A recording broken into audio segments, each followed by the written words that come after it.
Welcome to the free astrotheology course.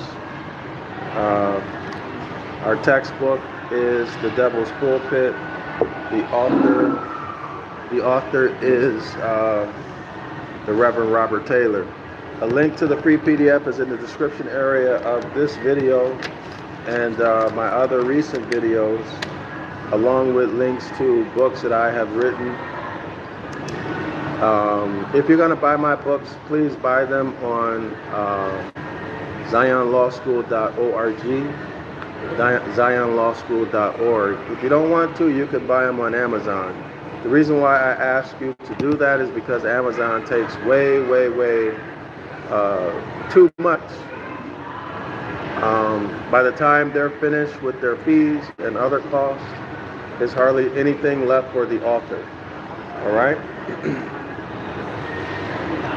Anyway, let's get into it. I hope y'all are doing well in Vietnam, in sunny Vietnam. This is January 1.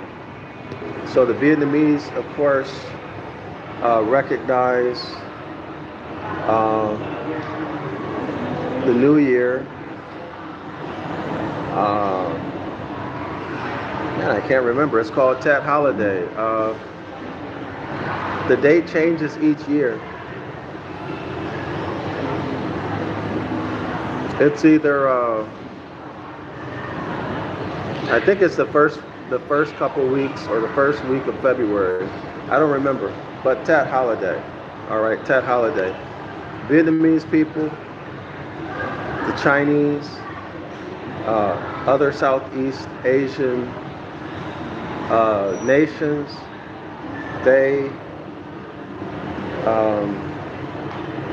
practice the science of astrology, also numerology. I was stunned when I found out and saw it with my own eyes. So it's a science, y'all. It's not anything other than that. It is a science, and they make a lot of decisions based on astrology. That's the science, not the hocus pocus horoscope stuff that you see in the newspaper. All right, they actually do the calculations, with the positions of the celestial bodies and all of that. So they have celestial or astrological numerology or something like that. But someone I work with,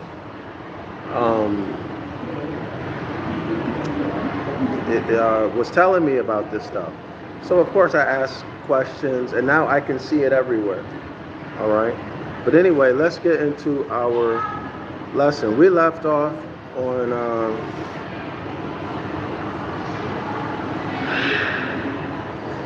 on page 283. Okay, y'all. So let's get started. And this is really interesting stuff. If you like to know the details, if you like to know why, you're going to find this information very, very interesting. So the first God, remember, let's go back to it.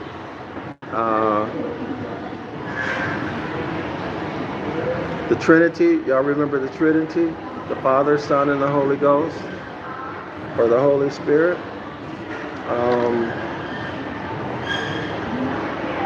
That comes from, well, let me not do the review.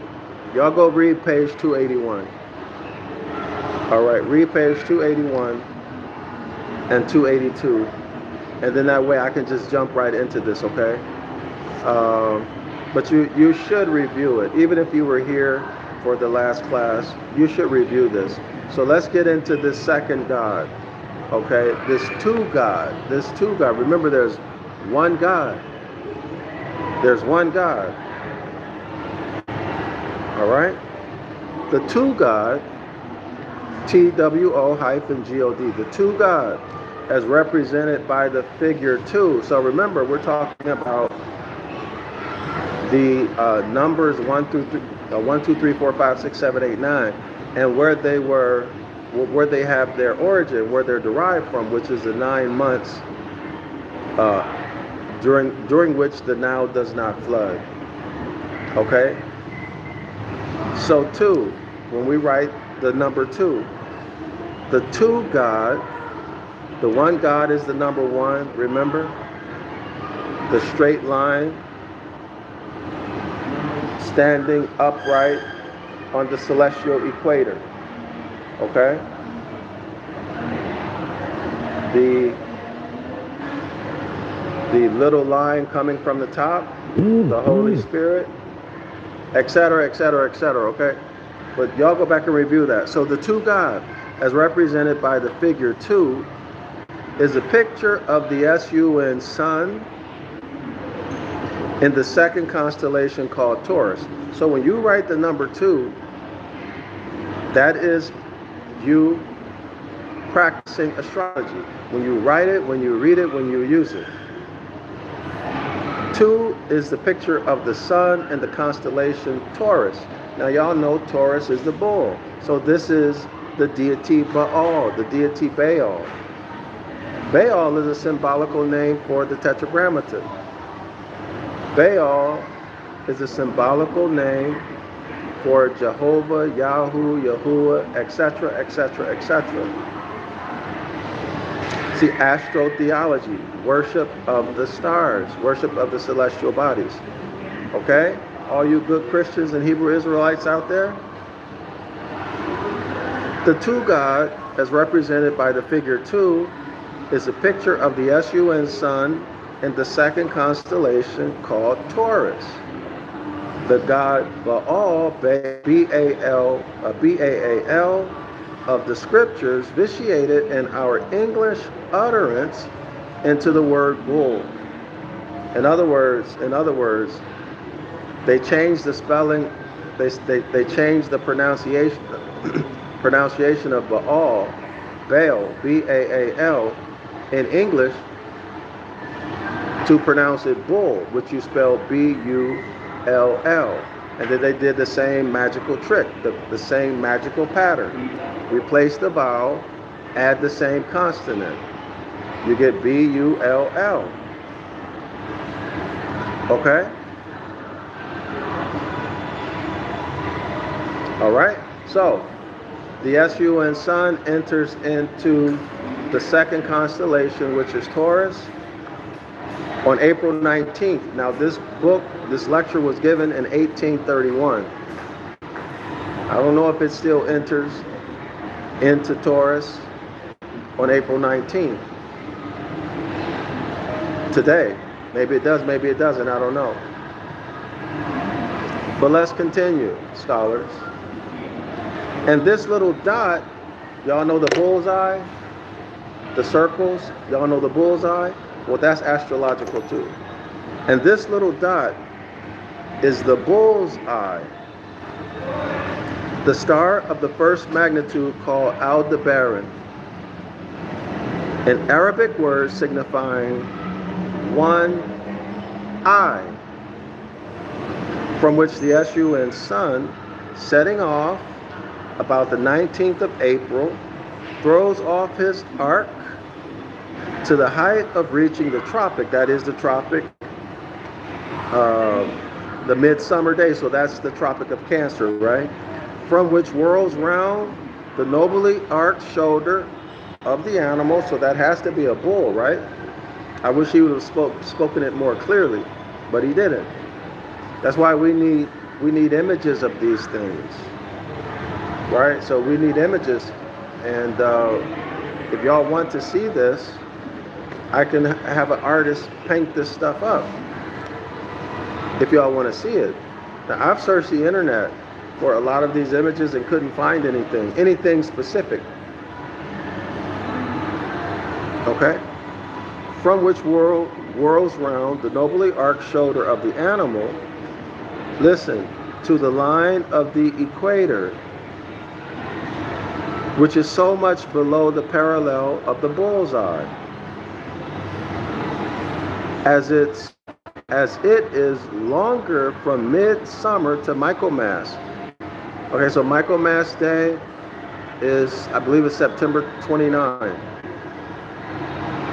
Then from April 19th to midsummer. So see, we have to see this, y'all.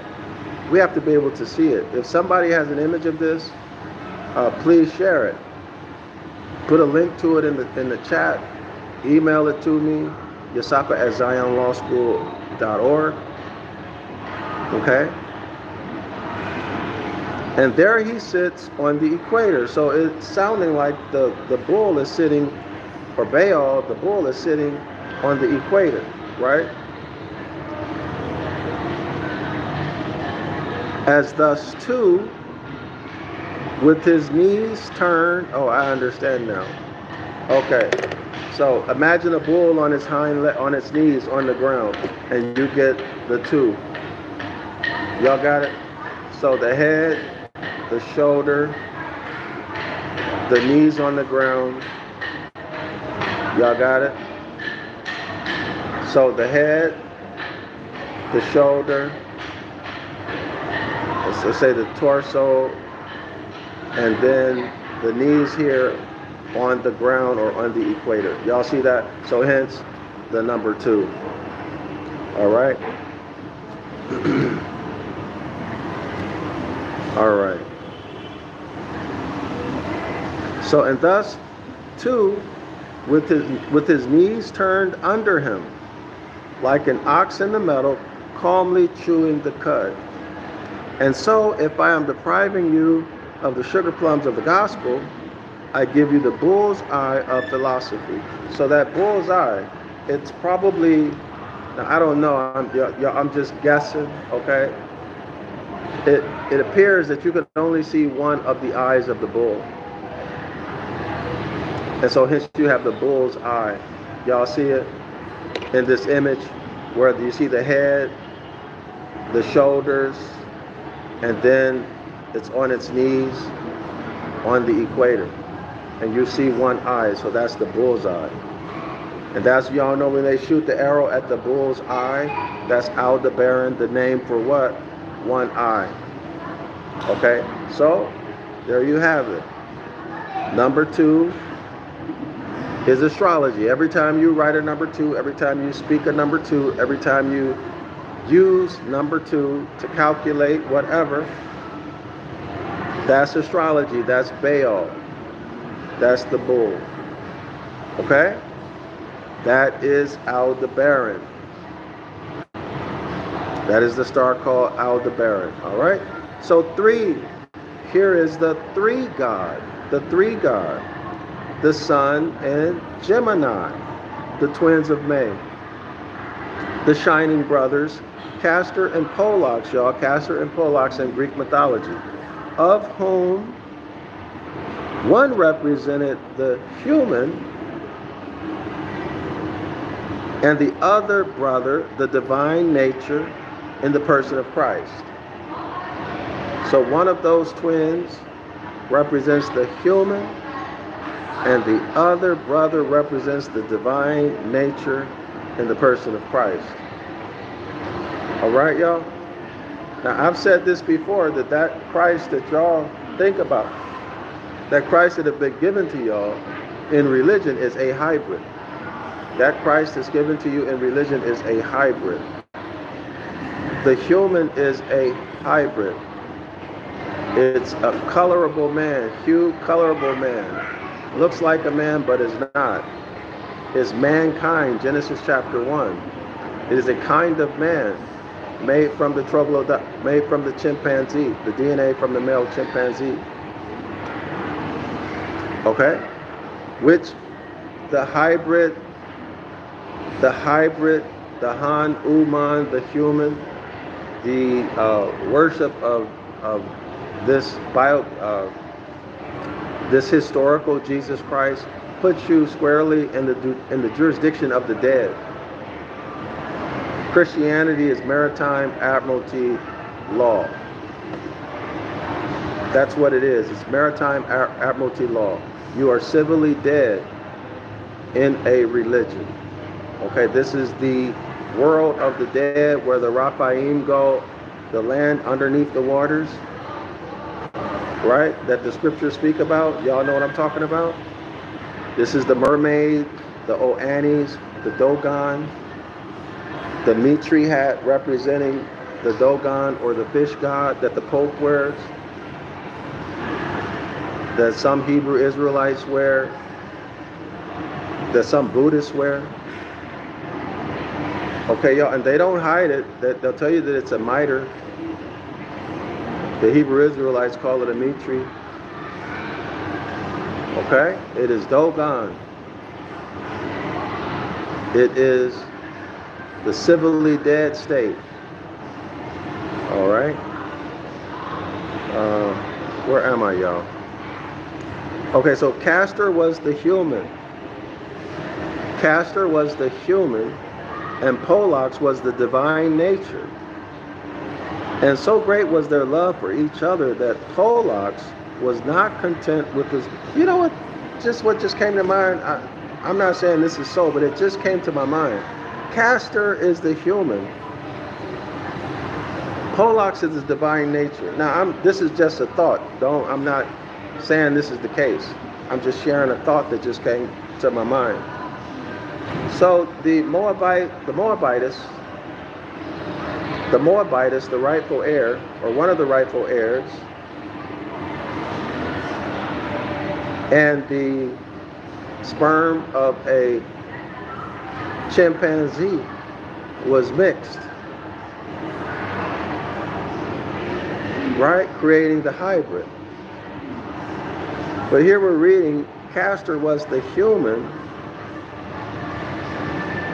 Castor was the colorable man. Pollux was the divine nature.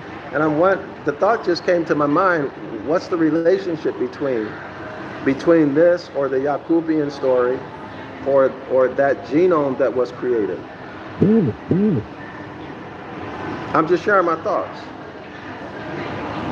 Actually, I'd like to know your thoughts, if y'all see anything in that. Castor was a human. Pollux was the divine nature. See, the Moabites is divine, is nature. The Moabite woman is divine and is nature, right? Man, which includes man with the womb, is thought made manifest from the land. Man is divine.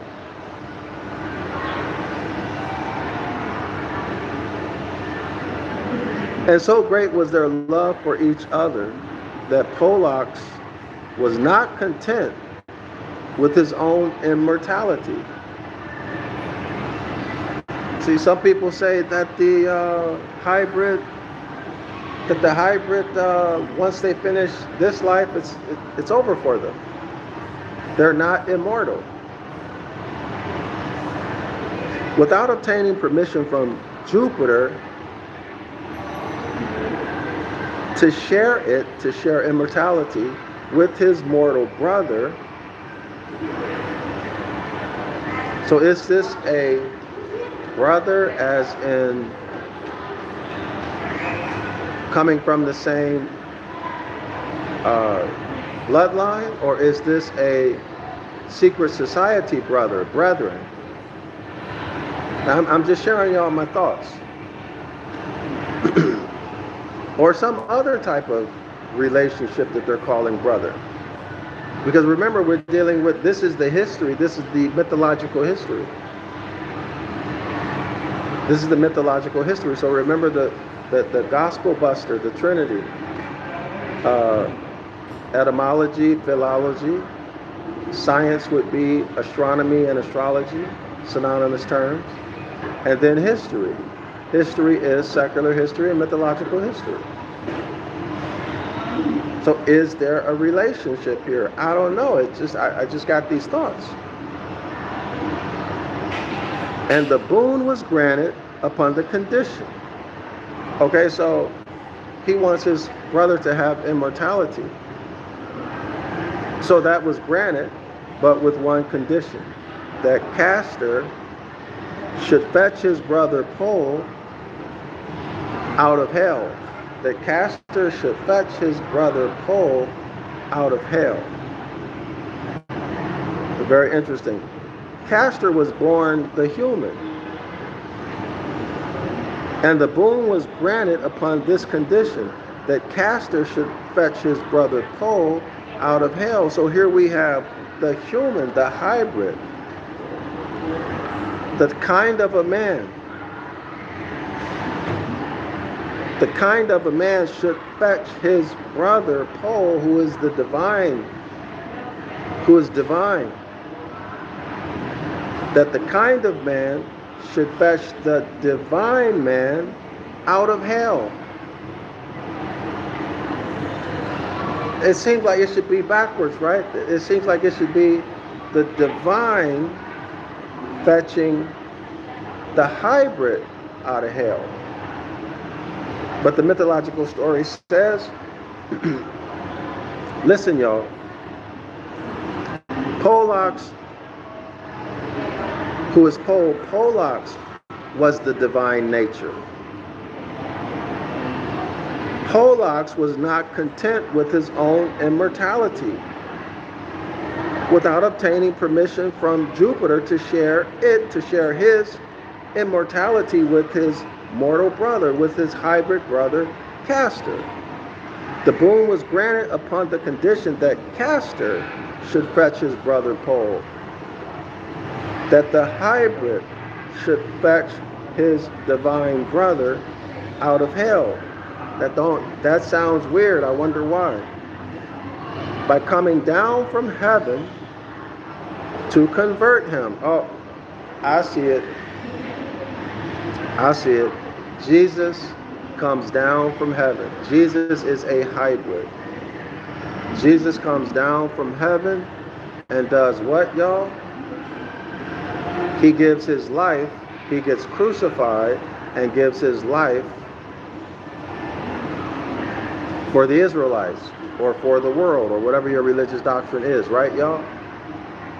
So y'all see what's happening here?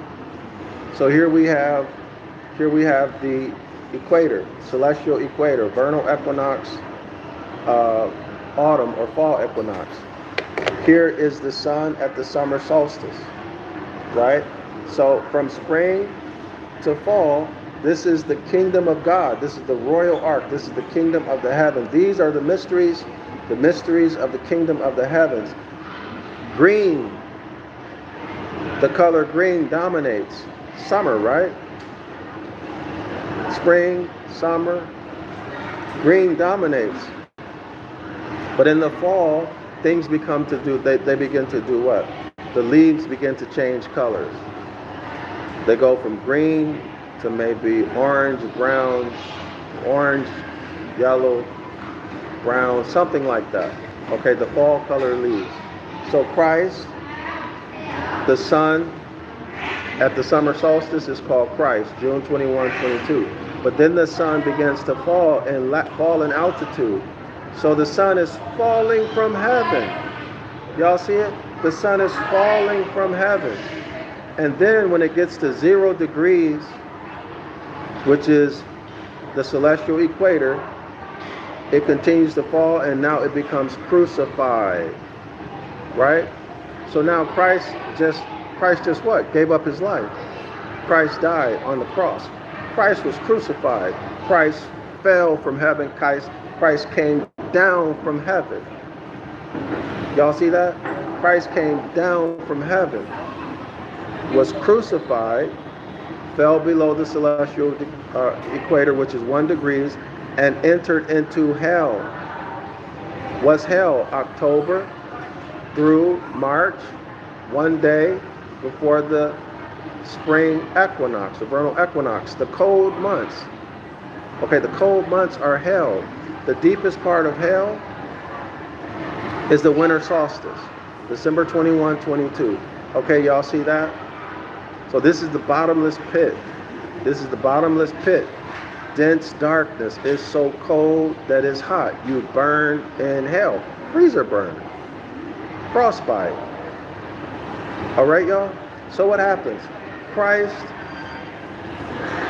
is falling from the summer solstice. He's falling down from heaven. Okay, we go through August, which is Virgo. We go through August, which is Virgo. And then after Virgo, we go into Libra, which is the scales of justice. Right? The scales of justice. So whatever a man sows, that he shall also reap. So whatever seed you sowed and work you did during cultivation, you will be paid for. Not a penny less and not a penny more, right? This is the covenant of grace. Okay, so Christ gets crucified after he pays you for your works. After you get paid for your works. Now Christ is that just one. Righteousness has been performed on the earth. You've been paid. You've been paid. All right? But remember, faith without works is dead. Whatever a man sows, that he shall also reap. And what's standing underneath, almost immediately underneath the celestial equator? The cup of salvation. So when the vengeance of God is executed on the earth, which is simply the season to make wine, the vintage season. Okay, vengeance, etc. These are winemaking terms, professional winemaking terms. Okay, what happens to the blood of the grape? The blood of the grape pours out into the cup of salvation. Okay, to warm your soul. To warm your soul. Then what happens? Michael the Archangel accompanies Christ to hell. Right, y'all? This is what's happening. So, in this sense, yes, Castor is a hybrid. Representing, I'm telling y'all how I'm conceiving this, okay? I'm not saying this is the fact. I'm telling y'all my opinion as of now, this moment. This hybrid, Jesus, this made up entity, okay? I'm talking about the mythological story, is coming to hell to get you out. Is coming to save you. Is your savior. Maybe I'm wrong. I don't know. I'm just telling you what my thoughts are at this moment. Now let's get back to it. That Castor is a hybrid, should fetch his brother Pole,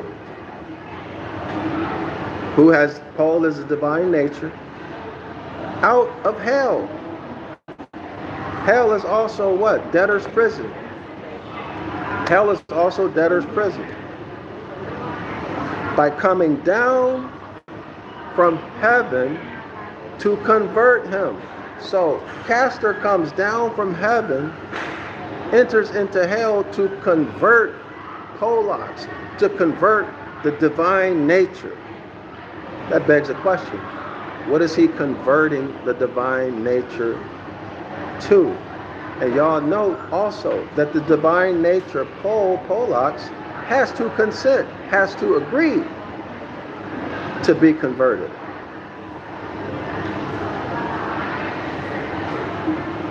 Castor should fetch his brother Pole out of hell by coming down from heaven to convert him. That is, or which means, to turn him up and stand in his place. To turn him up. That sounds like upright, right? And to do what? To stand in his place. So Castor is going to stand in the place of Pollux. Now I'm thinking in terms of mythology and religion. Okay? What this is saying astrologically is that the sun, see, these things move mechanistically. So when the sun comes down, Castor, the star Castor, is coming down, right? So Castor is going to be here, and then Pollux is going to move up. That's what's happening mechanistically, okay? But let's keep it going.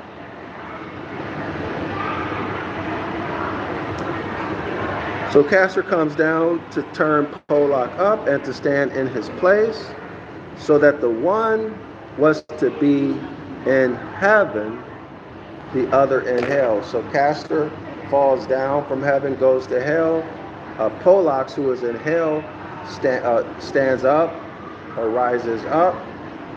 I don't know if he goes to the summer solstice, to the vernal equinox position, or the summer solstice, or somewhere in between. Okay, but where does he go? He goes into heaven, which is the vernal equinox all the way over into the fall equinox. So some position within there, okay?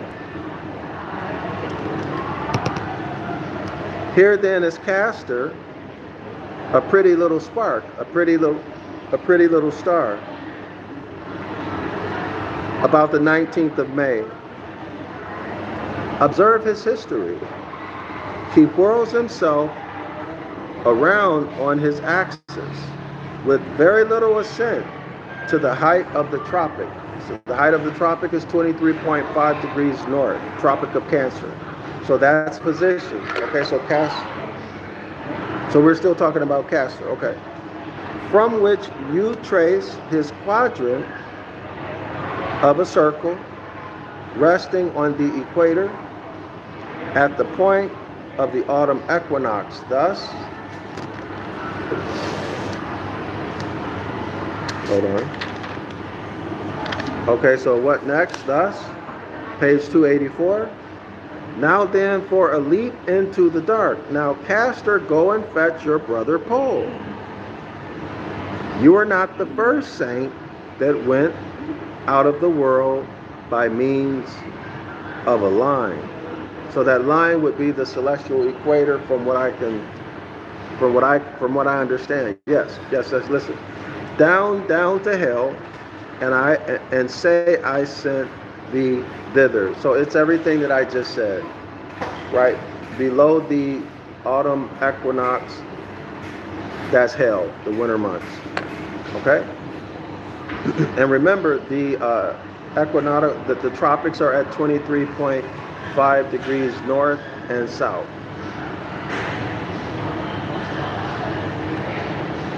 See him passing through what remains of September. Him is Castor. Getting into October, that's hell. Thicker, deeper, darker grow the days.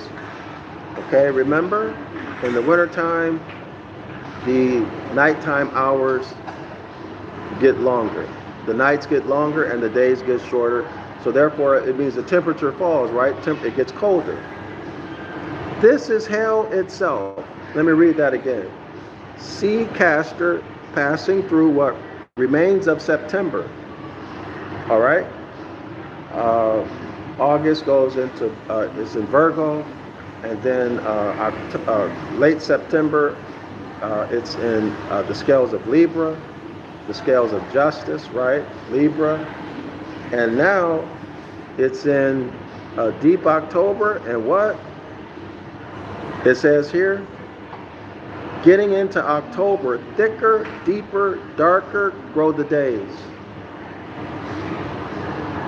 Night, meaning nighttime hours are becoming longer.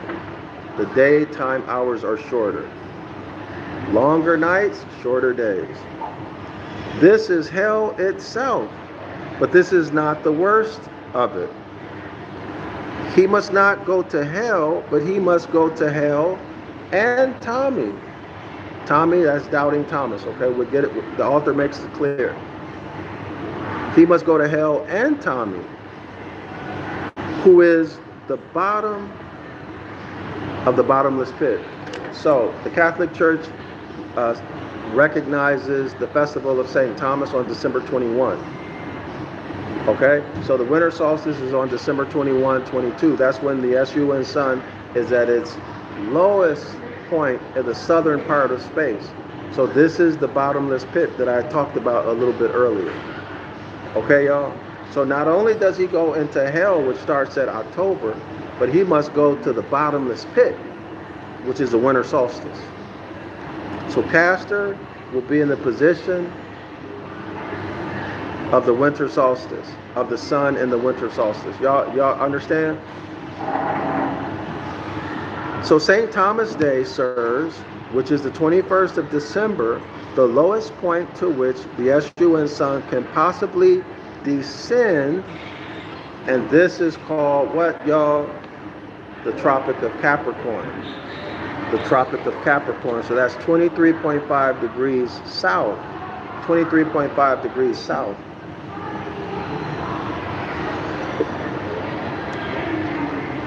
All of the solar deities are born on December 25th. Y'all remember that. All are born on December 25th. Capricorn is corporations. So all religions are corporations. They are corporate entities. All religions are Capricorn, corporate entities. So if you are in a religion, you are a corporate person, period. You are a stateless corporate person. That's reflected in the 14th Amendment.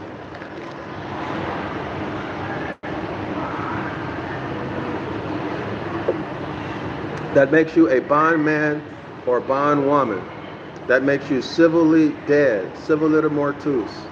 That puts you squarely under the jurisdiction of the Holy See, which is maritime admiralty, Christian canon or Catholic canon, corporate policy. Y'all see that? All right, so that's the good ship Jesus.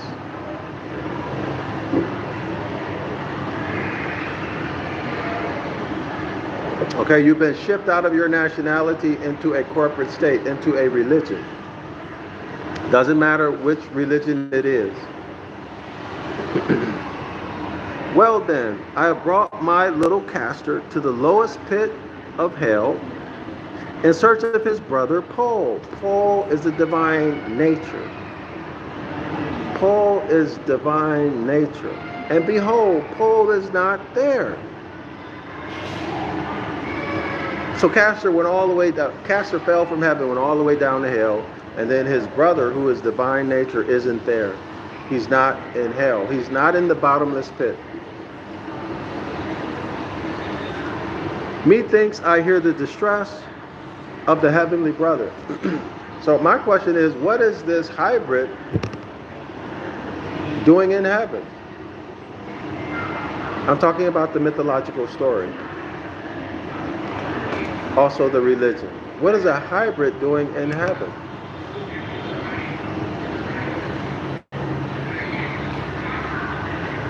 And behold, Pole is not there. Methinks I hear the distress of the heavenly brother crying out, where are you, Poli? Oh, my poor brother, but patience, my pretty boy. Sounds like something Tyson Fury would say, right?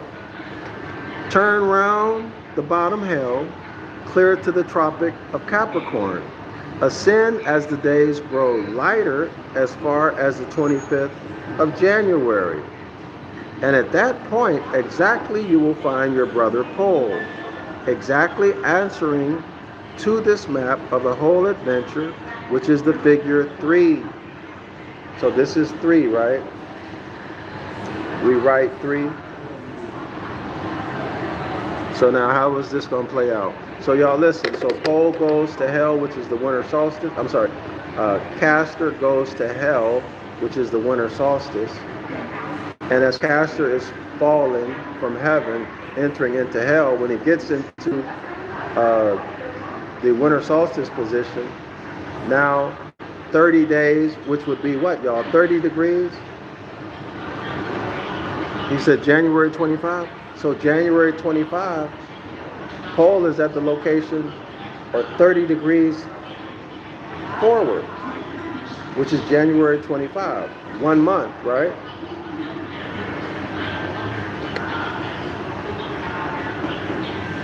And for this reason, and none other,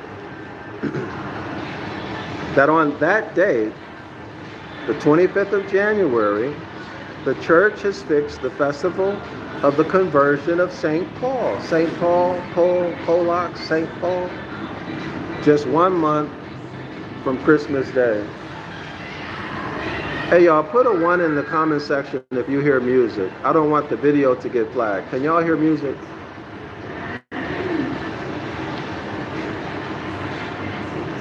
Can someone put a 1, put a 2 in the comment? Put a 2 if you cannot hear the music. I don't want this video to get flagged. A doorbell. Okay, thank you, doorbell. I appreciate it. Doorbell is what I'm. Okay, so you can't hear it. Okay, okay, radicals. I appreciate that. Are you guys able to follow what I'm reading through and presenting? Can y'all let me know if you can follow it, or is it confusing?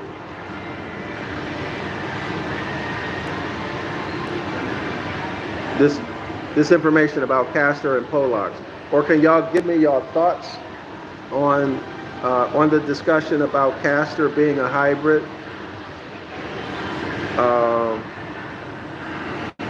Pole being divine nature, his relationship to the gospel? Doorbell writes, good. Good what, Doorbell? I'm just trying to get some feedback so I can assess what I'm doing. I'm kind of feeling that it might be confusing.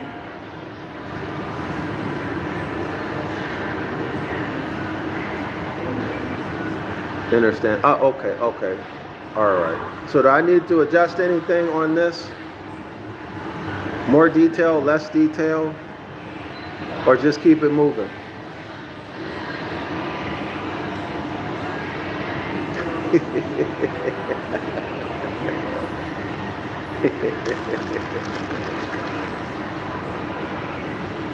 All right, y'all.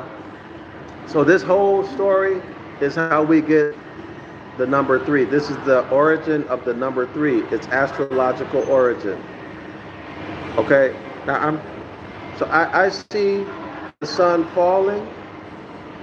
Darrell-El writes, a little detail won't hurt. Okay. I see the sun falling from the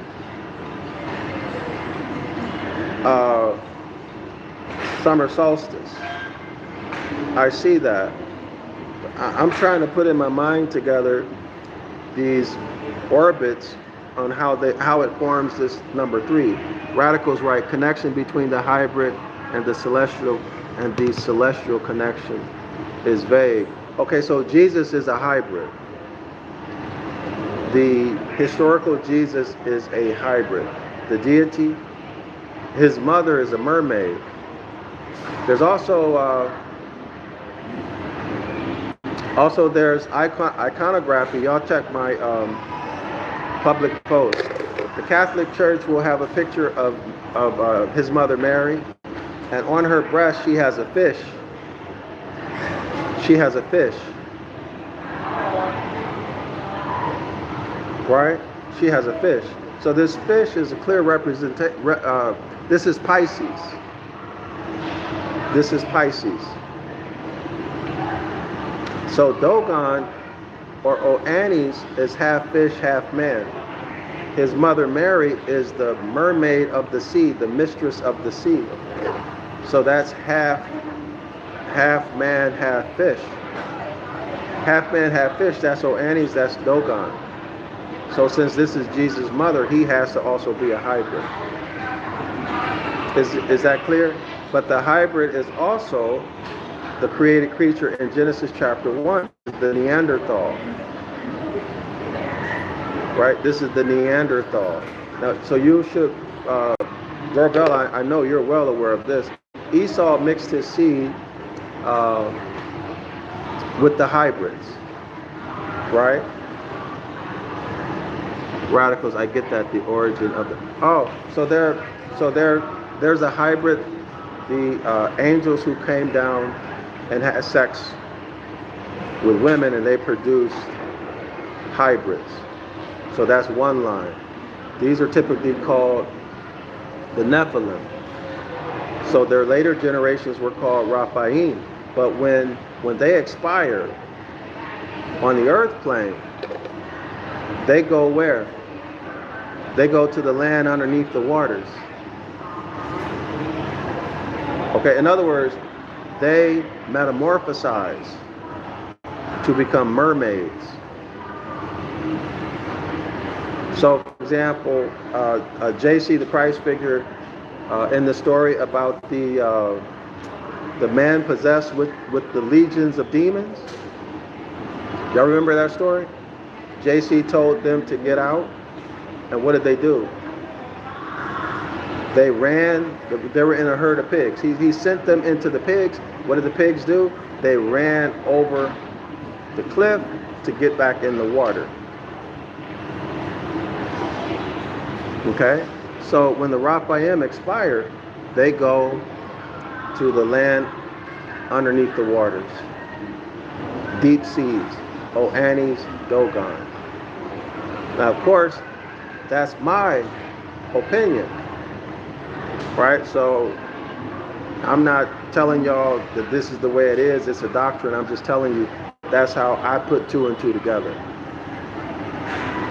So the other hybrid, of course, is the Neanderthal. The Genesis chapter 1 Neanderthal. The Elohim. Okay, y'all should know that Moors are the gods on earth, but they're also Raphaim, right? So whether it was a team of Moors and Raphaim, or whether it was Raphaim or whether it was all Moors. What we do know that's been passed down to us is the Yaqubian story, right? Yaqub and the 12 feminine geneticists who worked with him, and they created what we now call the hybrid troglodyte nigger, the Paleolithic caveman, the Neanderthal, that classifies itself now as white people. All right? So this also has representation in the story. It is memorialized in Scripture as the story about Jacob and Esau. Okay? Jacob and Esau. Right? Typically, not typically, but when 2 people come out, they're of the same bloodline, same nation. But in this case, not the same nations. Separate nature, different nature, not the same nation.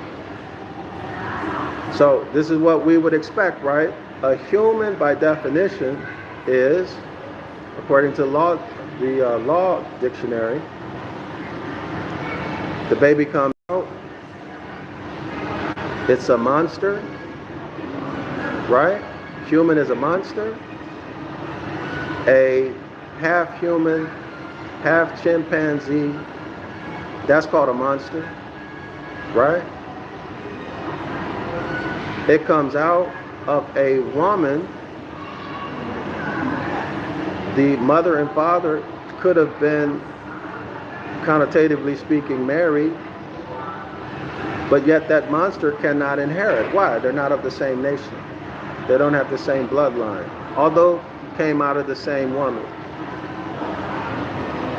You see my point, radicals? But Esau mixed his seed with that hybrid created creature, that Neanderthal, that was created in Genesis chapter 1. That's how the Bible story goes. So radicals write, yes, I remember the story, but if hybrid originates from our Moorish mothers, would that then be their claim to the land, and by default our legacy? No, because they cannot inherit. See, a monster or a human cannot inherit land, although born from a woman, although born from a married couple. They cannot. But I understand what you're saying. You're saying because land passes from the mom, right? But they don't have the same blood. Their blood is not corrupted. They just don't have the same blood. Darrell-El writes, origin of human etymology in Latin, human don't mean decaying thing. I no longer use humans. I just say being. Yeah, I agree with you. A human is the symbolicum of a man. looks like a man but does not have the substance of a man. But what's the substance, y'all? The substance is thought made manifest from the land. So you are the land, right? That's why it's the principle in law. The principle in law is what? Land is the substance and subject matter of the law. Mores are the substance and subject matter of the law. You cannot have half the genome and still be the substance and subject matter. No. Thought, hermetically speaking, is what? Mind. The first hermetic law, all is mind. So a chimpanzee is on a whole different frequency.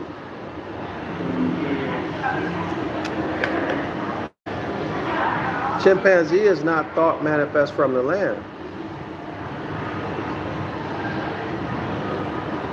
Which is why our ancestors, I can see why they did it. Because they knew that that created being would be non-descendable. Let's see, Darrell-El writes, that goes back to a Thorian cult that the land and the people are one. Absolutely. This is the basis of natural law. It's the basis of common law. This is the basis of sovereignty. Divinity, man is divine. Why? Well, you have to look at the 7 hermetic principles. The other 6 comes from the first. All is mind. What is mind? Mind is thought, mentalism. Thought expresses itself what? In images, but you need eyes to see. But thought is what? Language. Linguistics. No matter which linguistic, no matter what language it is linguistics. That's the only way information can be communicated. But once it's communicated, it has to be what? Interpreted, meaning comprehended. And then made usable. Yes, pictures. So imagine trying to explain to a blind, sorry about that all. Imagine trying to explain to a blind person, a person who was born blind, what an airplane looks like.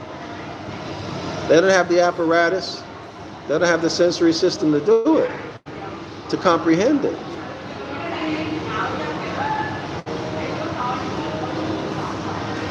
So that's the way I conceptualize it. So the real issue is not Israelites versus Esau or Israelites versus heathens. That's not the issue. The issue is man. Man and his state of mind, his status, and the birthright.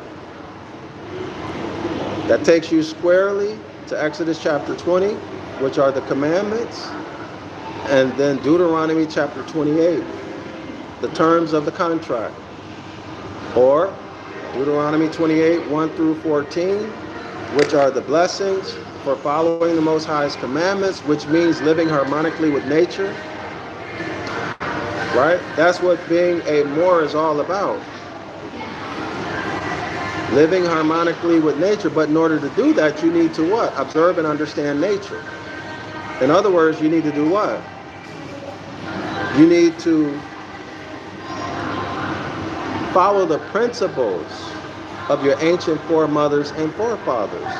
Go back to their way of living, their lifestyle, which was science.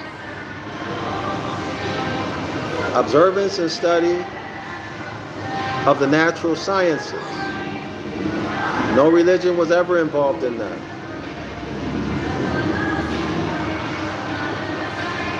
That's what it is. That's what keeping the Most High's commandments are, or means. This is why when you don't do that, hold on y'all, the mosquitoes are getting me. When you don't do that, what is that called? It's called corrupting the blood of the covenant, or what? You get escheated, turned, denationalized, and people can do whatever they want to you once your birthright is taken from you, once they denationalize you. That's the curses, Deuteronomy 15 through 68. That's a punishment for what? Corruption of the blood. Corruption of the blood, not following the lectures, the instructions that came from your ancient foremothers and forefathers.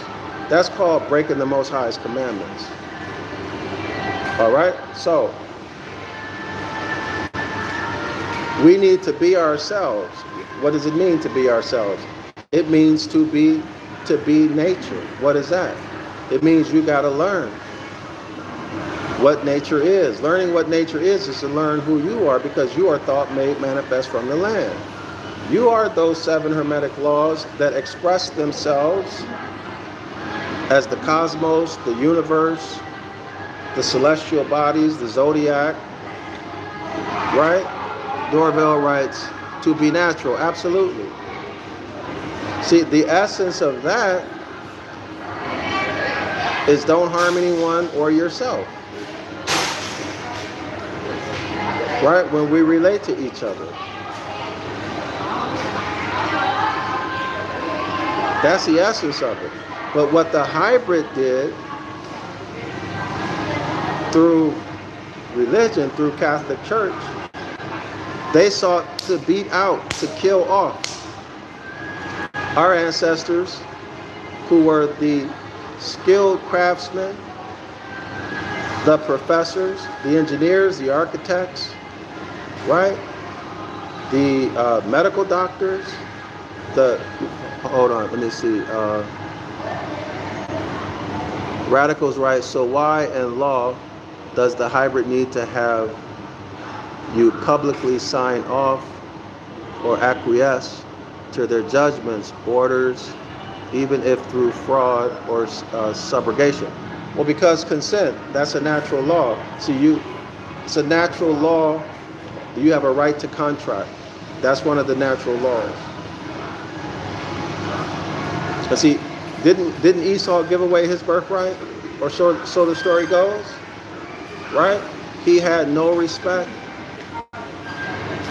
for the instructions, for the law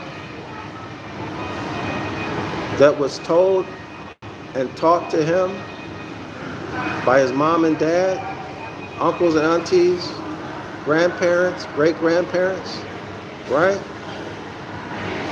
Is that not how the story goes? Do we have a right to contract and that cannot be taken away?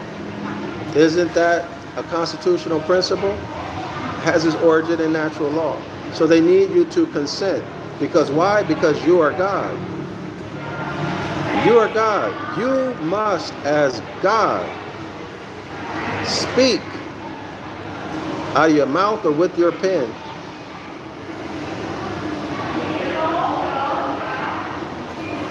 And consent to being a bondman or a bondwoman.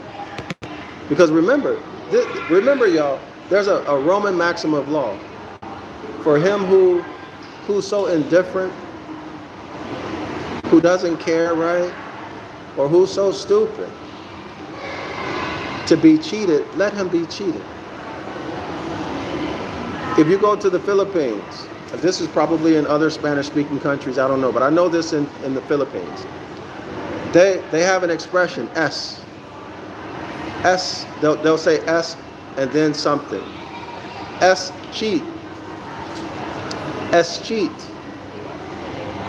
S cheat. And our ancestors put this in the Treaty of Peace and Friendship 1836 between the Moroccan Empire and the United States for North America. We put it in the treaty that they can't escheat you. Yes, they can't escheat you. If what? If you are not living harmonically with nature. In other words, if you don't know who you are, you're speaking connotatively, you're involved in a religion, if you're doing anything outside of living the principles of our ancient foremothers and forefathers, if you are living harmonically with nature, and when you speak, you are speaking as Christ. You're speaking from the higher self position. And your behavior is higher self behavior. If you're anything other than that, you will be escheated. They will cheat you out of your inheritance. And you cannot get it back until you what? Until you return to the Most High. Deuteronomy chapter 30. Until you return to the Most High and follow all of His commandments. Meaning that you do what? Exodus chapter 20, verse 12. Honor your ancient foremothers and forefathers so that it may go well with you in the land or on earth with which the Most High your power is giving you. That is an estate, that is a trust. What's the requirement for you to enjoy the benefits of the trust? You must follow the Most High's commandments, which are natural law.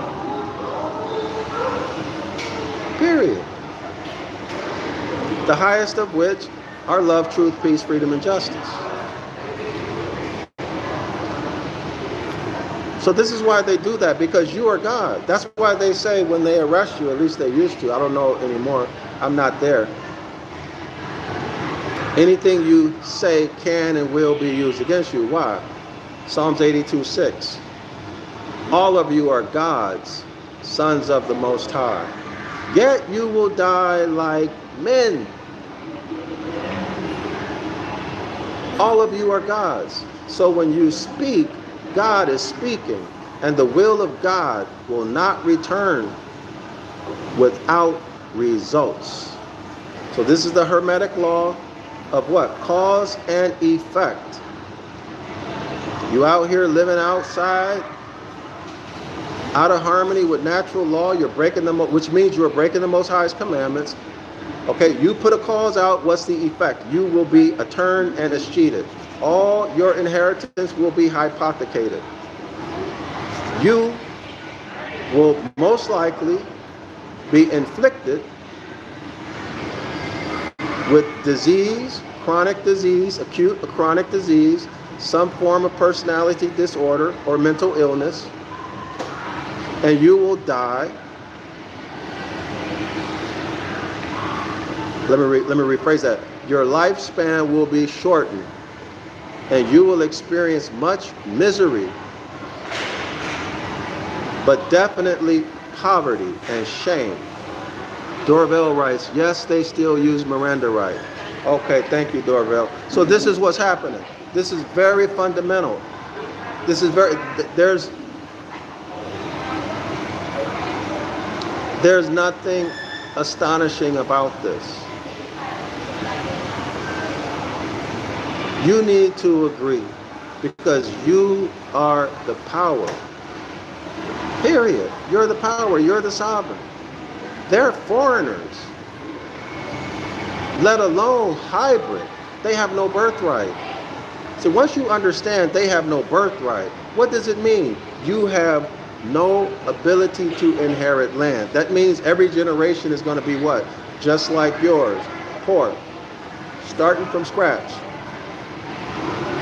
They are non-descendable. They ain't got nothing to pass down. So what do they need to do? They need to go and take it. But what's the only way they can take it?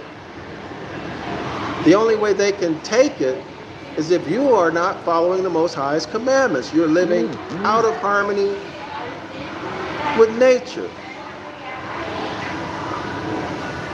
You're not following the instructions that were passed down from your ancient foremothers and forefathers. When you speak connotatively. You speak religiously. You're speaking in religious language. You're thinking and afraid of these deities. They're governing your life. You are worshiping them. You might not show it to other people, but you know if you're scared of these deities. Most people are conscious of it. That's why most people, when they start to nationalize, this is my opinion, they start nationalizing and they chicken out, they get scared. Why? Because the religion has taught them, if you do not agree, if you do not submit, if you do not give up your birthright to a government, to a hybrid government, to Rome, y'all look this up in the New Testament yourself, you are going against God. Tell me I'm lying. Tell me that the New Testament doesn't say that. Y'all look it up. Google search it. It'll tell you that God put these Roman governments in place. And if you don't submit means give up your birthright. If you don't give up your birthright, you are going against God. And what's the penalty for going against God? Men, what's the penalty? You burn in hell. You burn in hell. And y'all are afraid of that. Or what? You go to jail. And y'all been punked. I'm not talking to you guys here in the chat. I'm speaking to the masses. We have been made into cowards. This religion has made us into cowards. It's not just that we are afraid to die because we're going to burn in hell. We're afraid to experience any type of suffering. But suffering is what makes you strong. In this dispensation of time. Darrell-El writes, speaking of wordcraft, the words keep them in a state of confusion and dis-ease. Absolutely. Darrell-El writes, feminine men. Absolutely. Absolutely. So now, people take nationalization actions and they get scared because they've been mentally conditioned that if they don't give up their birthright, if they don't submit to the secular authorities, they're going against God. And who can go against God and win? Not knowing that they are God. Not knowing that they are God.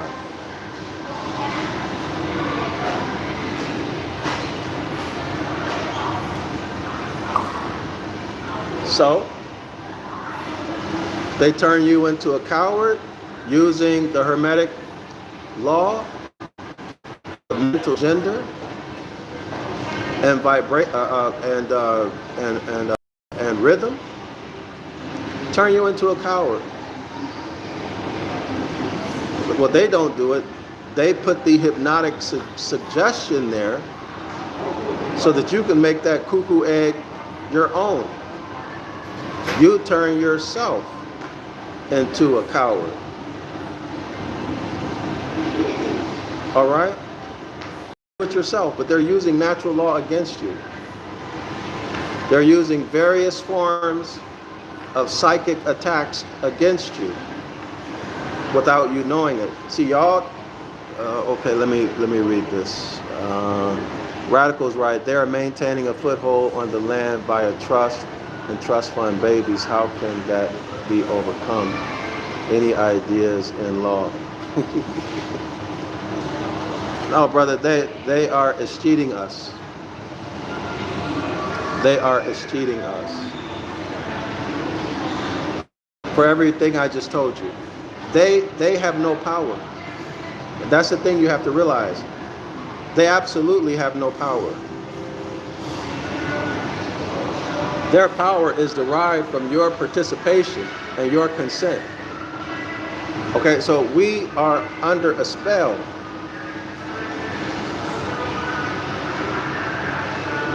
I suggest you go to enforcetheconstitution. It's either .org or .com. Google search it on YouTube, Enforce the Constitution. Okay, go there, and you can get much more than I can give you.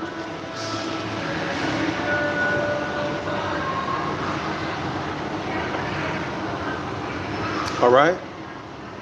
So, and by the way, these trusts that you speak about, I'm assuming you're talking about. Well, it sounds like you're talking about Onum Sanctum, Manifest Destiny, the Sister Q Trust. These are corporate instruments. Nothing to do with nature, nothing to do with natural law.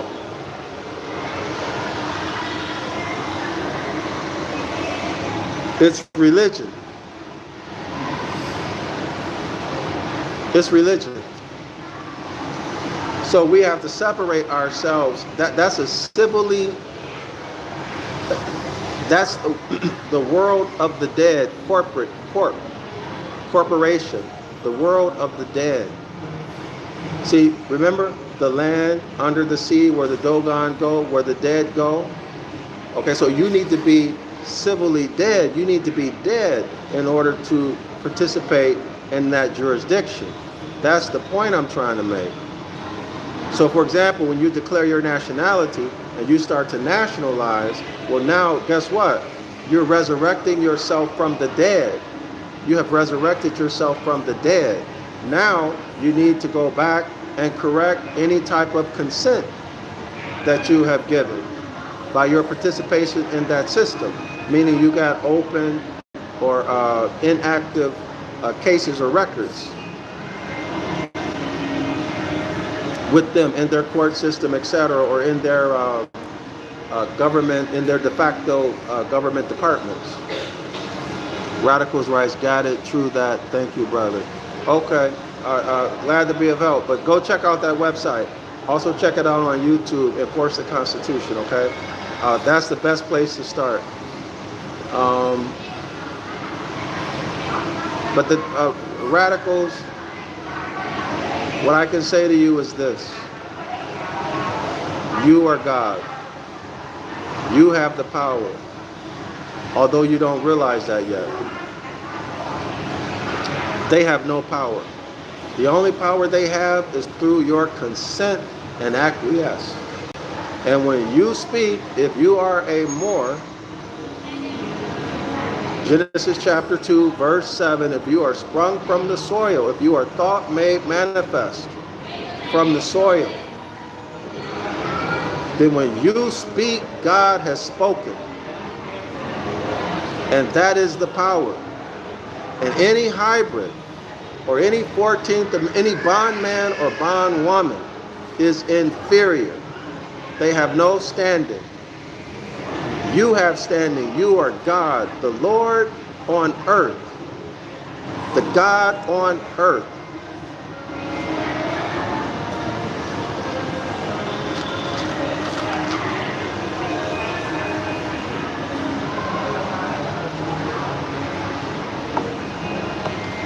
Okay? And the way to correct that is to return to the Most High, which simply means follow the Most High's instructions, which simply means honor your ancient foremothers and forefathers, live by the highest laws in the universe, love, truth, peace, freedom, and justice. Enforce the Constitution. What is the Constitution? The Constitution is a reflection of natural law. Natural law from what? From nature. Nature's God. From nature's law and nature's God. Well, who do you think that is? That's you. That is you. That's why the great man, Noble Drew Ali, the prophet Noble Drew Ali said what? Study yourself, and when you finish, study yourself some more. Right? Because it's going to take a whole lot of convincing to get you to realize that you're not Negro, black, colored, or whatever byword. I don't know what country you're in. Whatever they call you, wherever you're at, whatever shade of brown you are, texture of hair you have, whatever that is, generally speaking, it takes a whole lot of study and convincing to make you see that it is false that you ain't shit. It is false that you're stupid, that you cannot learn, that you're antisocial from birth. It is false. So you need to study yourself and keep studying yourself. And when you study you, you learn that you are nature,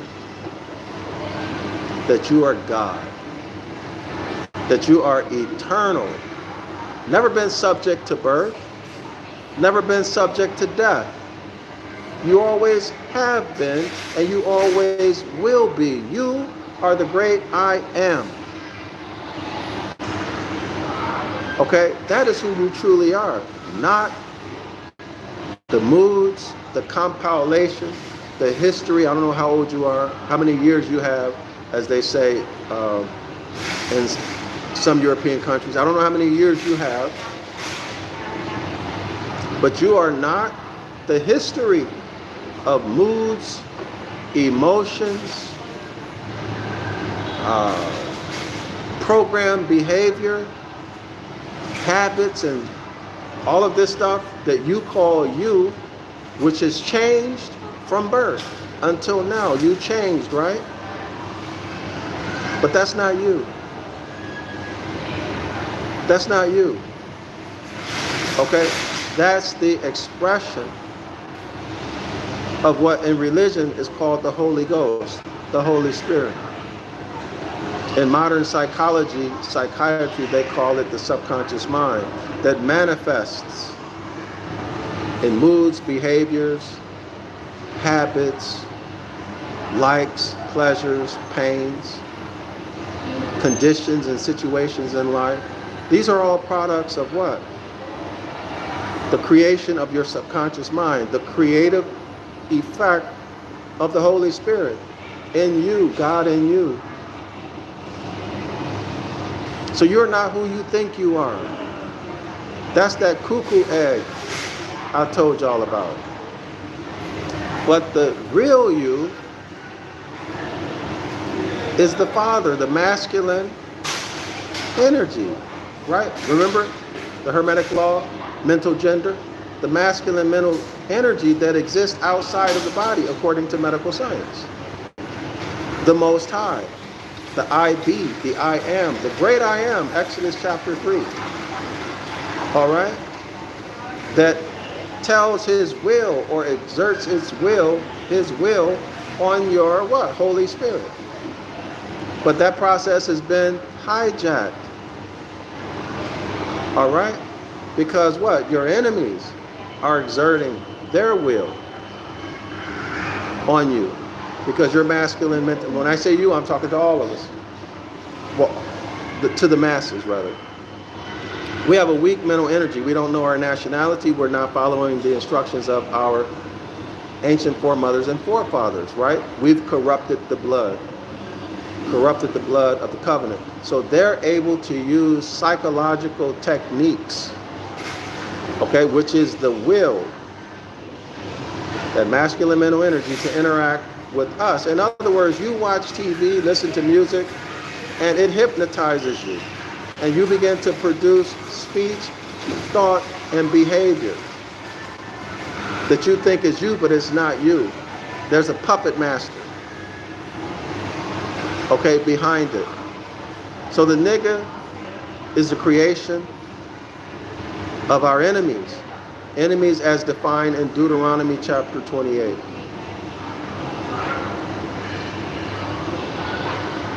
Anyway, that's all I got to say. Y'all got anything else to say about that, or can we move on?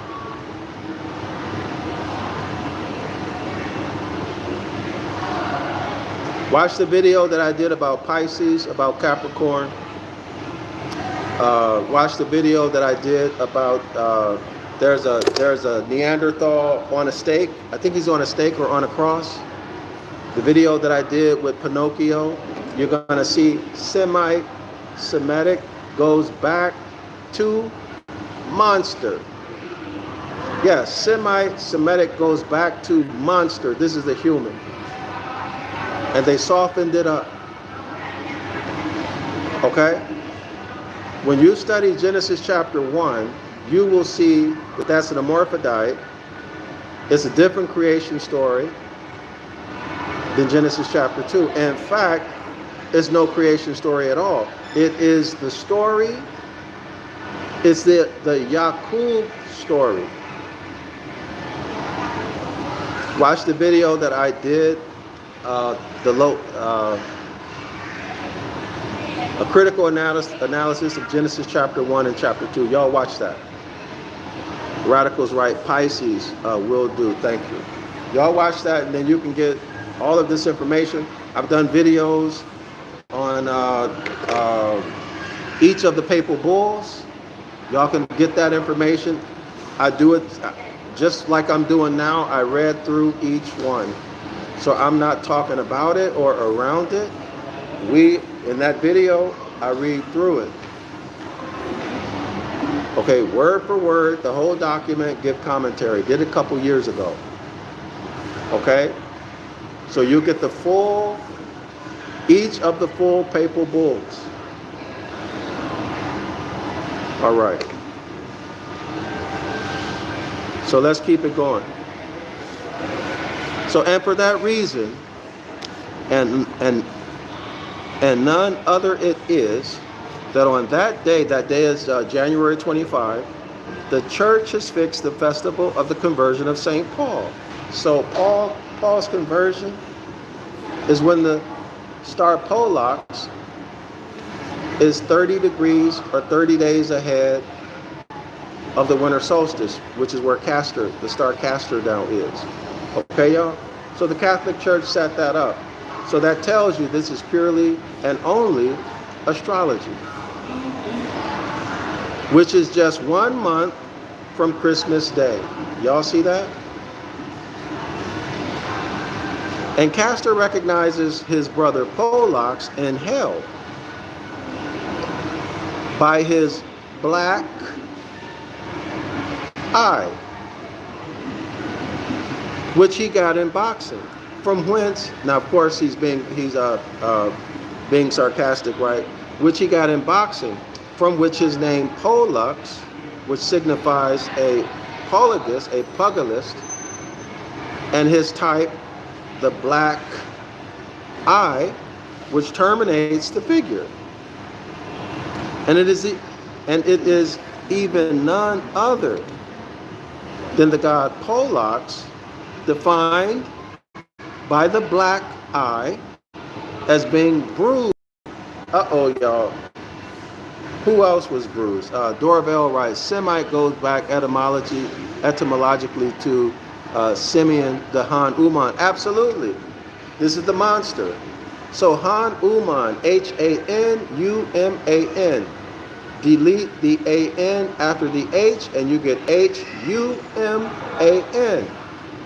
Human, hue as in color. Man, colorable man. Mankind. Colorable man, same kind. Color of law, colorable man, human. All right? So this Han Uman, this human, looks like a man, but it doesn't have the substance of a man. Yes, it has half the genome. It has the DNA of a Moabite woman who is a Moor, but the other half ain't. So it looks like a man, but doesn't have the psychology or the physiology. Definitely not the psychology of a man. We are different. We are way different from my experience. Right? Well, let me speak for myself. In my life, I've had dealings with them from birth, and we are totally different. Completely different. They look like us, but they darn sure don't think and act like us. I can assure you from my own experience, and I've been all over the world.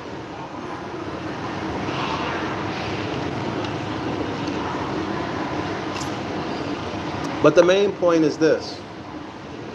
The main point is this. They are hybrid. They are hybrid. And that's just what it is. I didn't do it. Darrell-El right. Castor and Pollux is Costoboris and Salus. Can you give us more info on that, Darrell-El? So what am I trying to say about this Han Uman? It's a symbolicum. Or it's like you go down to any market here. You can buy a knockoff pair of Nikes. You can buy a knockoff Gucci bag. Well, it looks like a Gucci bag, but guess what? It's not made with the same quality materials or craftsmanship. Okay? It's going to tear up on you. Right? Whereas the real product might last you 5, 10, 20 years and still look good. Okay? But that knockoff doesn't have the same durability. It's going to look old and tear up fast. Right, y'all? So because they don't have the full bloodline, they don't have the masculine and feminine DNA from both sides, they're non-inheritable. They're non-descendable. Although born from a woman, connotatively speaking, they're married. Right? A man and his consort. Okay? She's a hybrid. That child is a monster. Darrell writes, Costoboris is the brother of all, written in Josephus' writing. Okay. Let me rephrase that. Let me not say that. I take that back. Let me say this. The hybrid.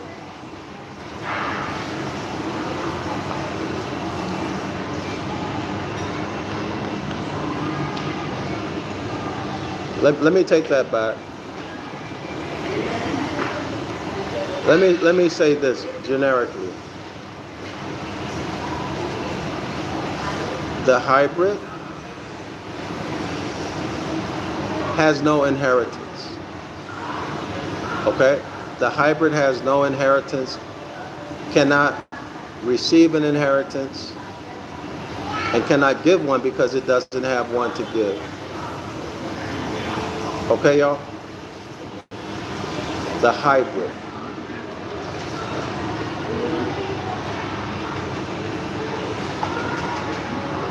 So the only thing they can do is take.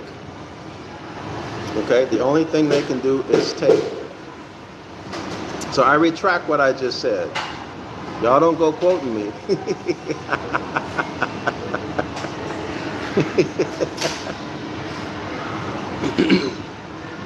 And by the way, y'all, I'm no authority on anything. Okay? I'm sharing what I know. All right? Everybody has to use their own intelligent mind. You are responsible to deciding what you're going to do with this information. Your analysis may be different from mine. Okay? So everybody has to do their own thinking. Okay? I'm not anybody's preacher. I don't do religion. I'm not pushing doctrine. I'm sharing what I know in my ideas. Okay? So don't look to me as a person who's going to who's telling you how to perceive and act in the world. That's not my responsibility. That's yours. Okay, y'all? So let's get back to this black eye, this bullseye. Y'all know the target, right? You shoot or point or pull you shoot your arrow or your firearm, your arm, the bullseye, this black eye. Okay? Let's get back to that. It continues. And it is even none other than the god Polax. Polax is the divine nature. The brother who's the divine nature. Y'all see that this is sounding more and more like Esau and Jacob. Right? But you know, let's work with it.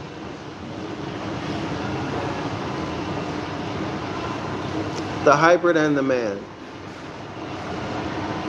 And it is even none other than the god Polax, defined by the black eye. So the divine nature has a black eye. Got beat up, right? But hold on, I just had a thought. Who was it that hit? Wasn't it the caveman that hit?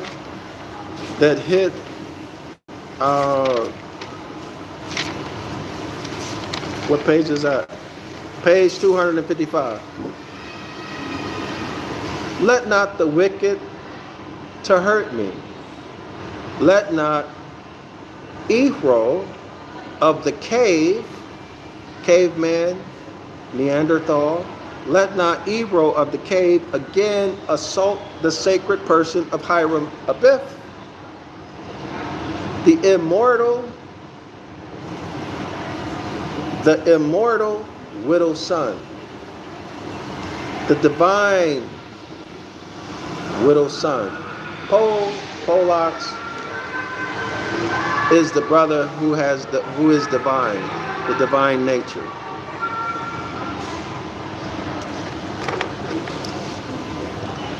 And it is even none other than the god Polax, defined by the black eye as being the bruised, whom Christ, in the fourth chapter of Luke, Christ declares himself sent to deliver. So this hybrid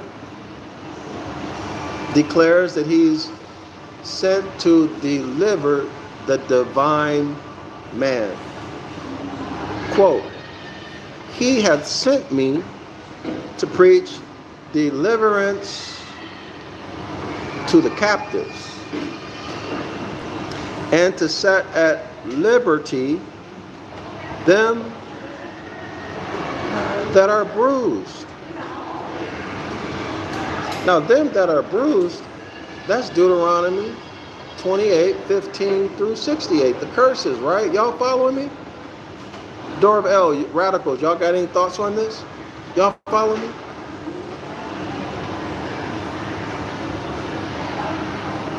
He has sent me to preach deliverance to the captives.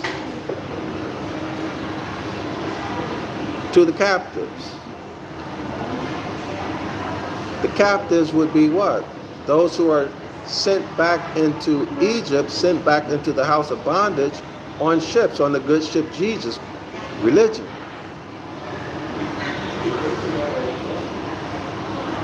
And to set at liberty those that are bruised.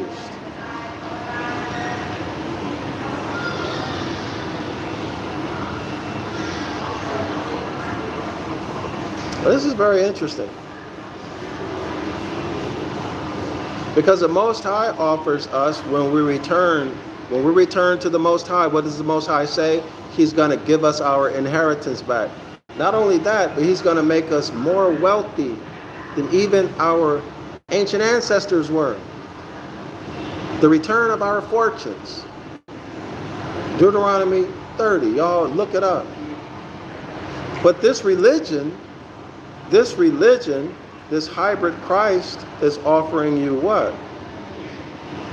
Liberty. Quote, he hath sent me to preach deliverance to the captives.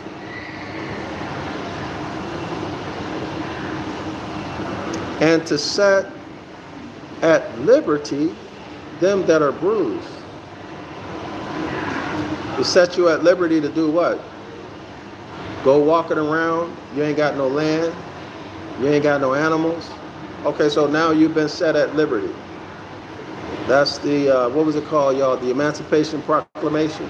Oh, you've been set at liberty. Okay, so now what we're going to do? Let's set up some policies, black codes, that say that unless you got a job, unless you're working, you're a criminal. And we're going to lock you up and put you back in chains and forced servitude. I'm just thinking out loud. See, Christ is not talking about giving the birthright back, restoring the birthright. He just says, give deliverance to the captives. So what is he talking about? And I'm just thinking, what is he talking about? Changing the ownership from being what? Being owned by a private, being owned privately by hybrids and renegade Moors or others who look like Moors.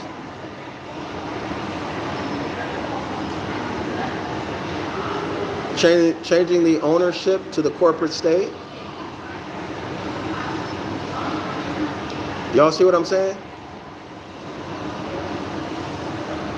And then to say now you're delivered?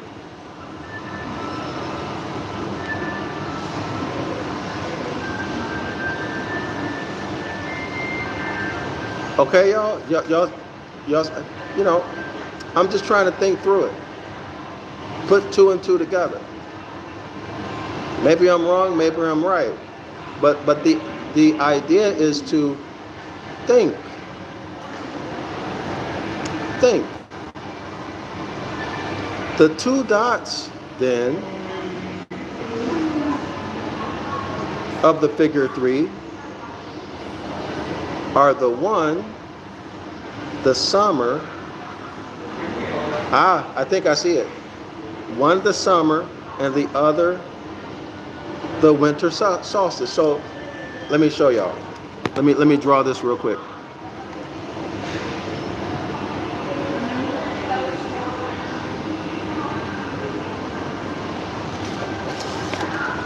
All right. So y'all see the top. This is the number 3. This is the summer solstice. This is the winter solstice. Okay? So Castor goes down from the kingdom, falls from the kingdom of the heavens. Here's Polax. Polax moves 30 degrees here. This is what I think he's talking about. But anyway, let's see, and hence you get the stroke for 3. But anyway, let's go through it. The two dots, then, of the figure 3 are the one, the summer solstice, and the other, the winter sun, or the winter solstice. Darrell-El writes, read with intelligence. I don't understand. Read with agent. Can you clarify? I don't really understand what you mean. Okay, yes. The break being the line of the equator. All right, y'all. Yes, I got it. So this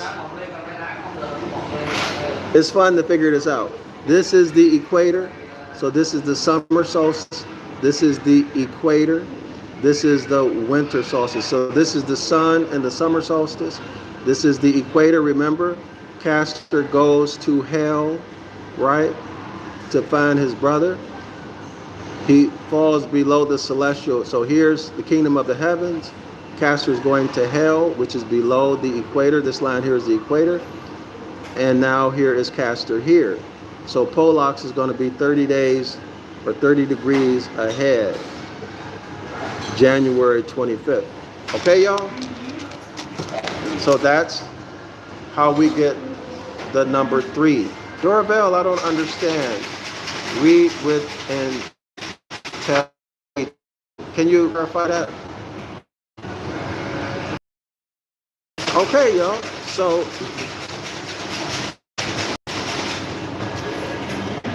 okay.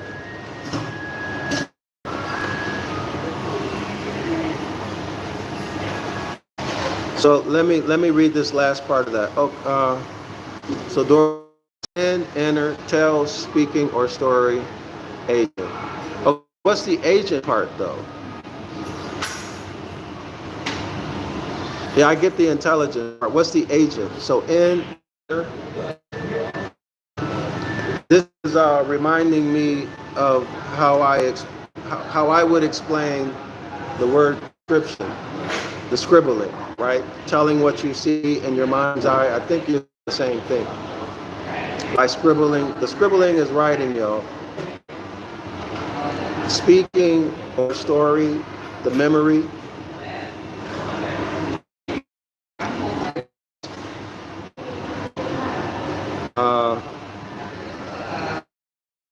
Two dots then on figure 3 are the summer solstice, the other the winter solstice. The break being the line of the equator, cutting the at about 1/3 above, 1/3 above, and then 2/3. All right. Agent is a stand-in. Okay, got you. I understand now. Thank you. Okay, y'all? We're still on page 284. The for God is the ambiguous combination of the oblique line, the equator. So here is the equator, and here is the eclipse, okay? Horizontal line, oblique line, this angle here, y'all, is 23.5 degrees to most astronomers. All right, with the line of the equator marked off,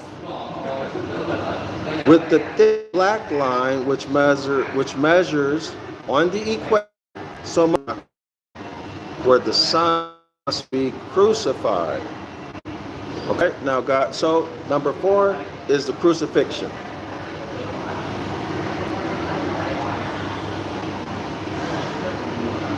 Oh, dude, y'all see that? I don't know how I missed that.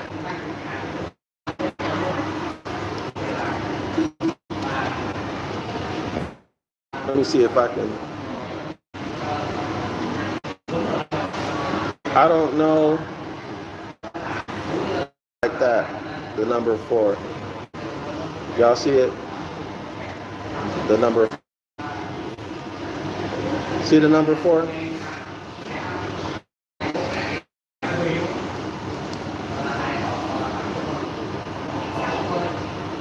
Yep. Okay, now number 5. Number 5. Okay, so the 5 God is the most beautiful ori. Exhibit the line of the eclipse from the top of which is the summer solstice. Runs off the line of the Tropic of Cancer, and the bottom of which is the equator at the point of the autumn equinox, from below which bellies around the course of the sun. Through October, November, December, that's winter, that's hell, y'all. Which you see him having passed the Tropic of Capricorn. That's in December. Which is the line on which the whole figure stands with his eyes shut and his nightcap on, a perfect hieroglyph of the phenomena of the sun of the 25th of January, and therefore another hieroglyph of the conversion of St. Paul. That's complicated. Give me 1 second, let me go through this. Let me see if Darrell-El, your feed is getting shot. Oh man. Hold on, let me check. My battery power is good. Give me 1 second, y'all. I got to think about this.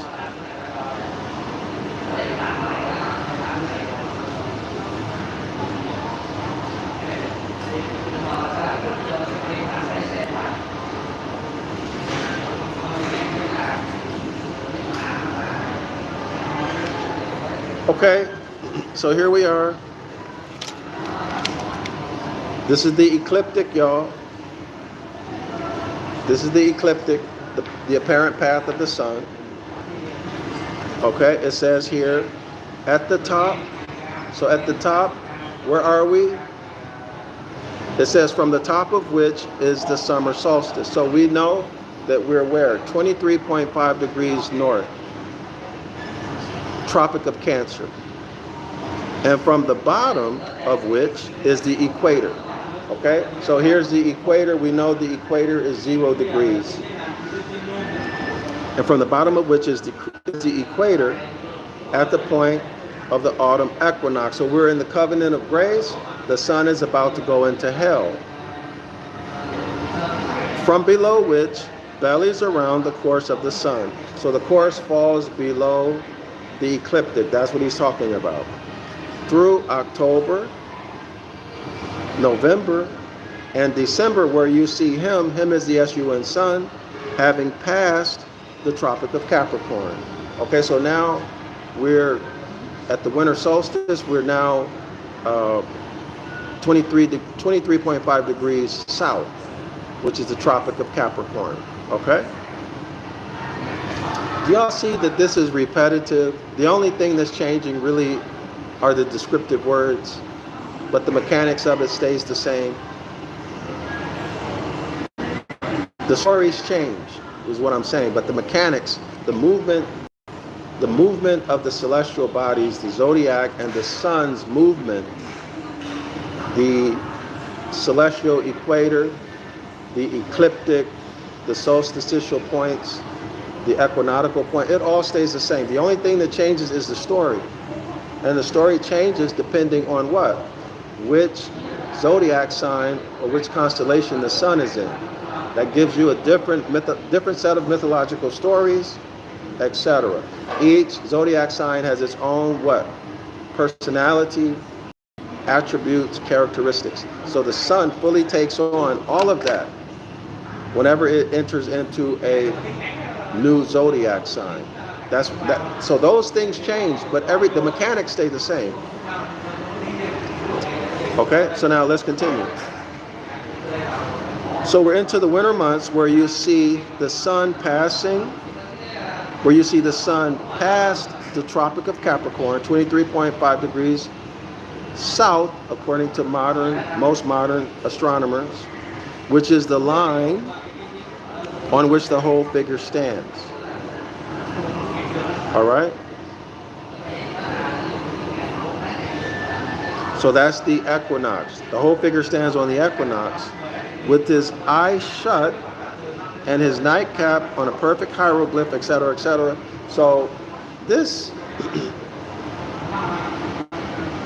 I wish we had an image of it. I really, really do. Because right now, I don't see the sketch of the number 5.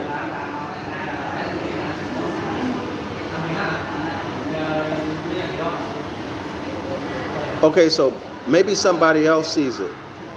Darrell-El writes, the window stays the same, just the curtain changes. Absolutely. And scholars, once you see this enough and you realize that to be the case, all of this becomes easy. It becomes predictable. When you start to hear you'll start to recognize keywords and phrases. And based upon those keywords and phrases, boom, everything gets pulled out of your memory. Everything gets pulled out of your memory. Actually, it's already there. Remember, man is thought made manifest. Man is nature. So it just needs to be drawn out. In other words, you need to become conscious of it. You need to perceive it consciously. Okay? And that's what we're doing. And repetition repetition is the mother of understanding. Y'all wouldn't realize, I think Darrell-El is a medical doctor too. Any medical doctor, I speak of that because that's my educational background. When you went through that fire that they call medical school and training, when you go through that, you quickly realize that repetition, repetition,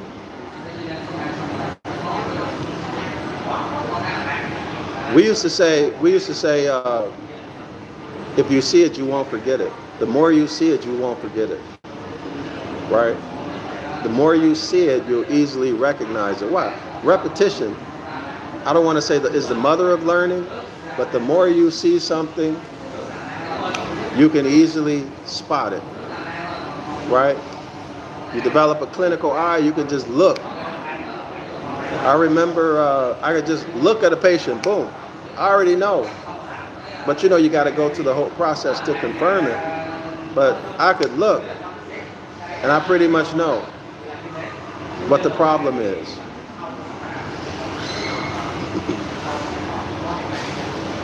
Okay, the sixth God, the kingdom of heaven.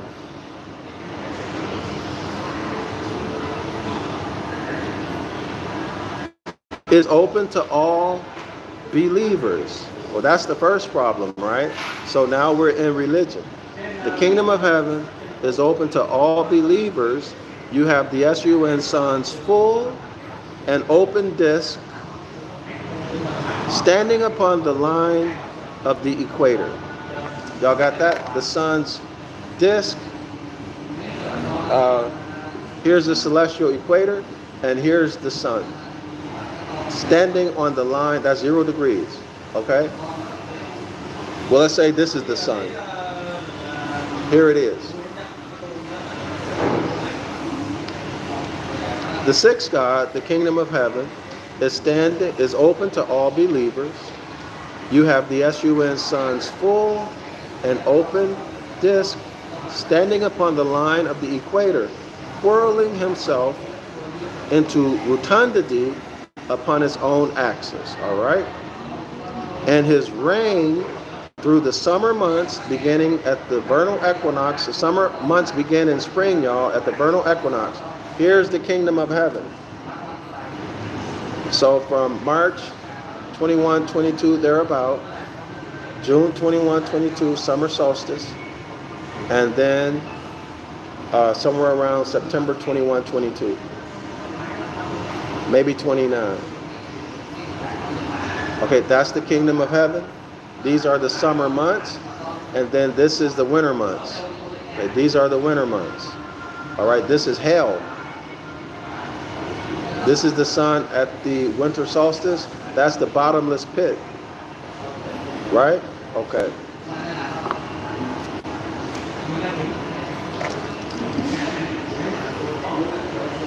And by that world throwing off from his own body the mighty vault of his reign through the summer months, where you see him, where you see the sun, as an elegant little spark, just having turned the Tropic of Cancer, just having turned remember, the celestial equator is 0 degrees, so 23.5 degrees north, right?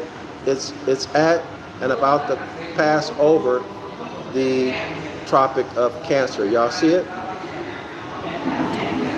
Just having turned the Tropic of Cancer on the 2nd of July. So in 1831, on July 2nd, the sun would have been what, y'all? At 23.5 degrees. Or maybe 20, when he says having turned, maybe he means just passed over, I don't know. But let's just say 23.5 degrees on July 2nd. Okay, come to pay his addresses to his intended wife, the Virgin of August. The Lamb's wife, Mrs. Lamb, that is to be. Okay, that's Virgo, y'all. That's Virgo. And here it is, on none other than this 2nd of August. On the 2nd of August, the church fixes the festival of the visitation of the Virgin Mary. See, y'all, this is all astrology or astrotheology. Y'all see that? It's all astrology. Now, if the Catholic Church set all of these festivals, set the dates based upon astrological phenomena. In other words, they remix astrological phenomena into religion, festival days, holy days. That means every Christian church, every Hebrew Israelite organization believing in JC the Christ figure are what? Are involved in astrology. Although they don't know it. The whole Christian religion is based upon star worship, worshiping external deities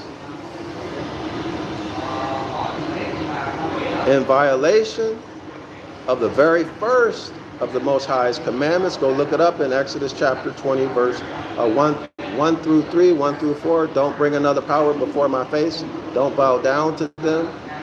Don't honor them, right? But that's what they're doing. Y'all see it? All of them. The Catholic Church is the same as the Baptist, is the same as the Methodist. They're all the same. They all got the same mama. They all got the same basic doctrine. It's all astrotheology. So let's keep it moving. The seven God, i.e., the God of Sabbath. The seven, the Saba Moors. The Saba Moors, those Moors who what? Our ancestors who observed nature and natural phenomena, and they have been publicly defamed by the hybrids, defamed as being worshipers of the stars. And they were nothing of the sort. They were scientists, engineers, and architects, etc., who observed natural phenomena, the celestial bodies, and they lived their lives in harmony with it, and they built according to nature. Okay? This is a culture, not a religion. 7, universal harmony, right? That's what numerologically 7 is, universal harmony. The 7 God, i.e. the God of Sabbath. Okay, these Sabian Moors are the gods. We are the gods. The 7 presents you with the horizontal line of the equator. So here's a horizontal line of the equator, marked off at the beginning to show the point of the vernal equinox. All right? And terminated at the point of the autumn equinox. So vernal equinox, autumn equinox, covenant of labor, covenant of grace. Y'all got that? This is the pillar. The covenant of labor is the pillar of Boaz, and the covenant of grace, the pillar of Jachin. All right? So this is what we're talking about. Remember, the covenant of grace, the pillar of work, whatever a man sows, that he shall also reap. When do you reap it? You reap it at the harvest. Right? Where every man gets paid for whatever he sowed. This is the covenant of grace. All right?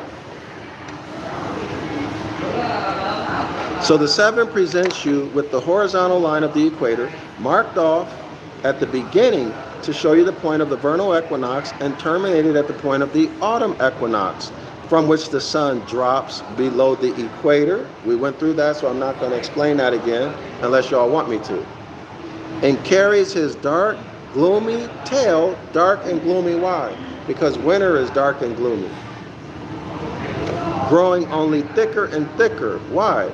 Because the beginning of winter, from the beginning of winter, it just gets darker, darker, colder, darker, colder, and darker. Okay? So it gets growing only thicker and thicker into the lower regions, October, November, December, January, February. And no turn or dot indicating where the hell he is going. That's a nice, not nice, but that's a kind of cool play on words, right? Hell, the sun is falling, right? Days are getting darker and darker, colder and colder, until what? The sun gets at the winter solstice. Hell, December 21, 22. The bottomless pit, December 21, St. Michaelmas Day. I'm sorry, is Tommy. December 21 is Tommy. So Tommy and hell. What's hell? Hell is the winter months. Tommy is December 21, which is the winter solstice, which represents the sun at its lowest point in the southern part of space. So this is the bottomless pit. That's what? In dense darkness. Okay? Let's see where else he's going. And no turn or dot indicating where the hell he is going. The 7 is the great mystical number, the hieroglyph of all ignorance, and consequently the parent of all devotion. So I think what he's talking about is the Masonic, these Freemasons who worship the number 7, or they hold it as though it's some type of mystical symbol that needs to be worshipped. Anything that you are required or that you might worship outside of yourself is idolatry. Is idolatry. That's the author's point here. Okay, so let's put this together. Hold on, y'all. So let's say this is the Zodiac. Y'all see the edges? This circle? This is the Maserat. And within this circle, we have Aries, Taurus, each of the 12 Zodiac signs. Y'all got it? And then from here to here, this vertical line here, this is the winter solstice at the top, winter solstice, and then at the bottom, so summer solstice at the top rather, and then winter solstice at the bottom. Okay? Let me see if I can mark this out. So these are our solstitial points. If y'all make a cross through here, you're going to see the circle 7.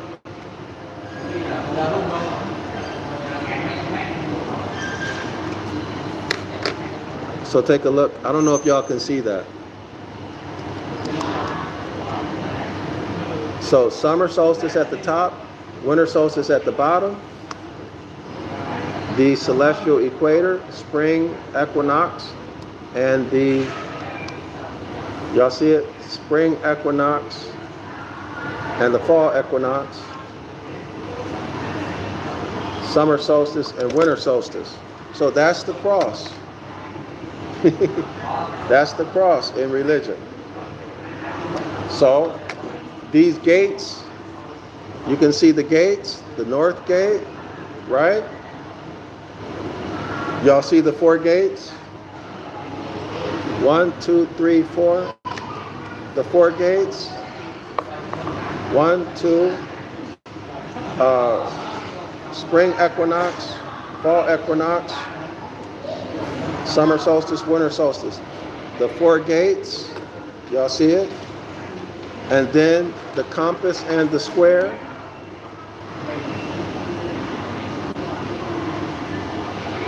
Circle 7.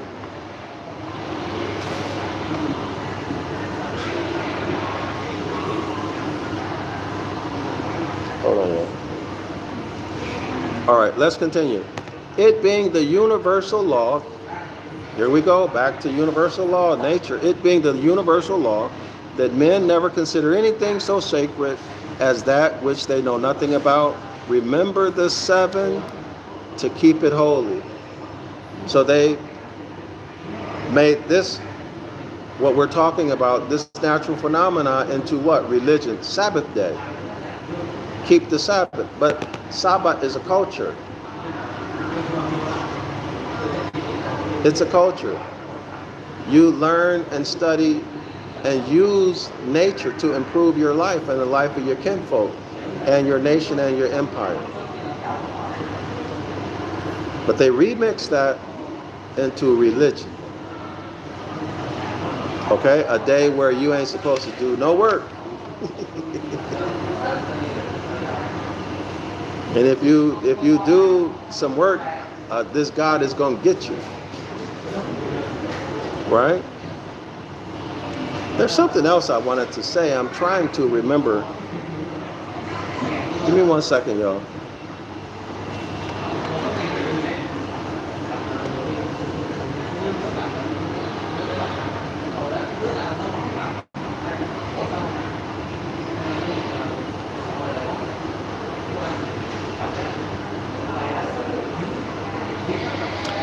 I see what he's saying.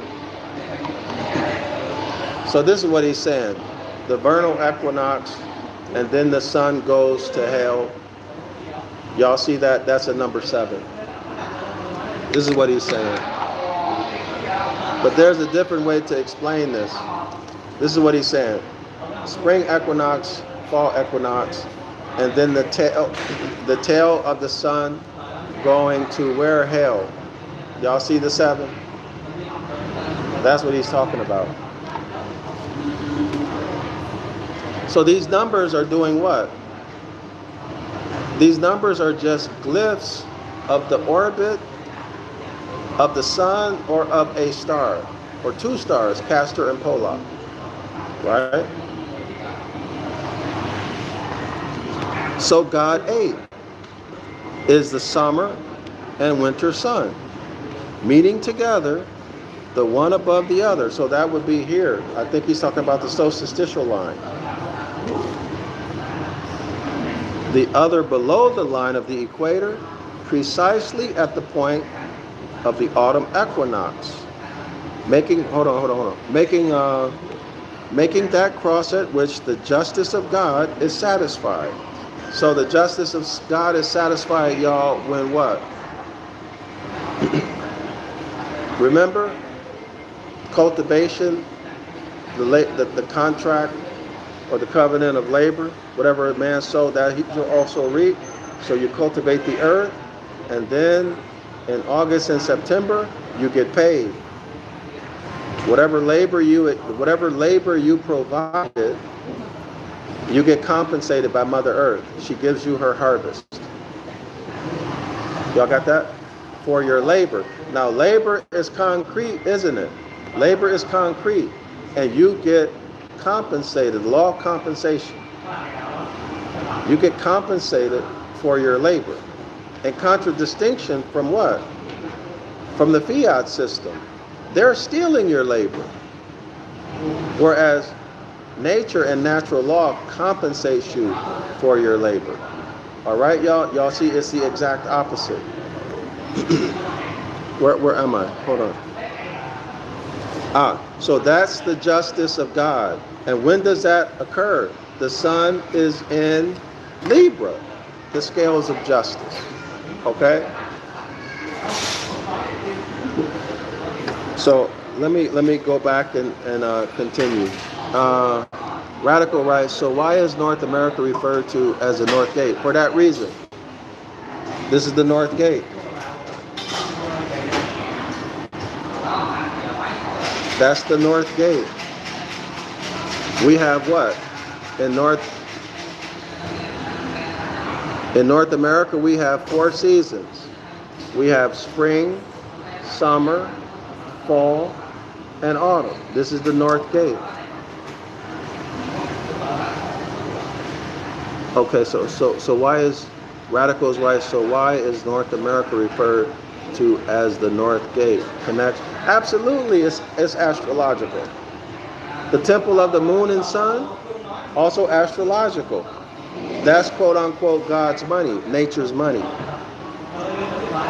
Commerce. Or what? The sun is masculine and the moon is feminine.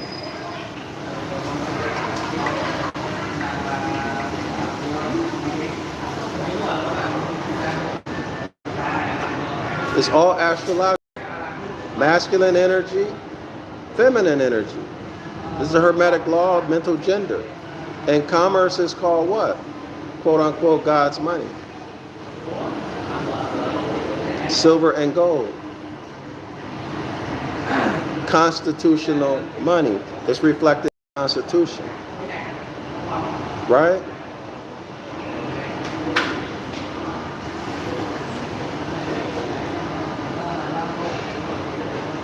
The moon is responsible for what? Rhythm, the ebb and flow, the ins and outs of the tide, the cyclical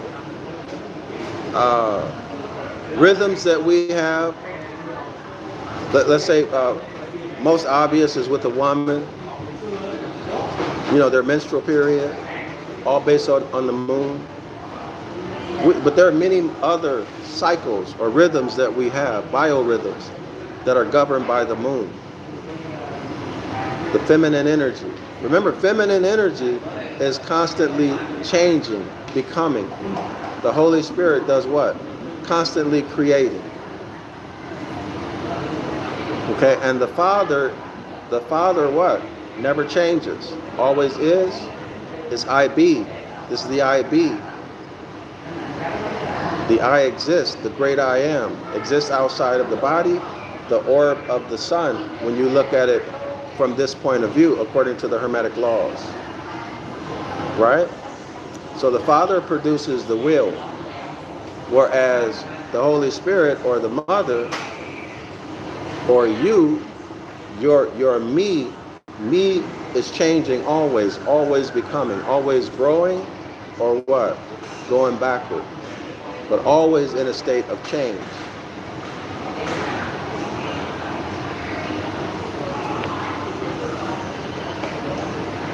Hold on, y'all, I lost my spot.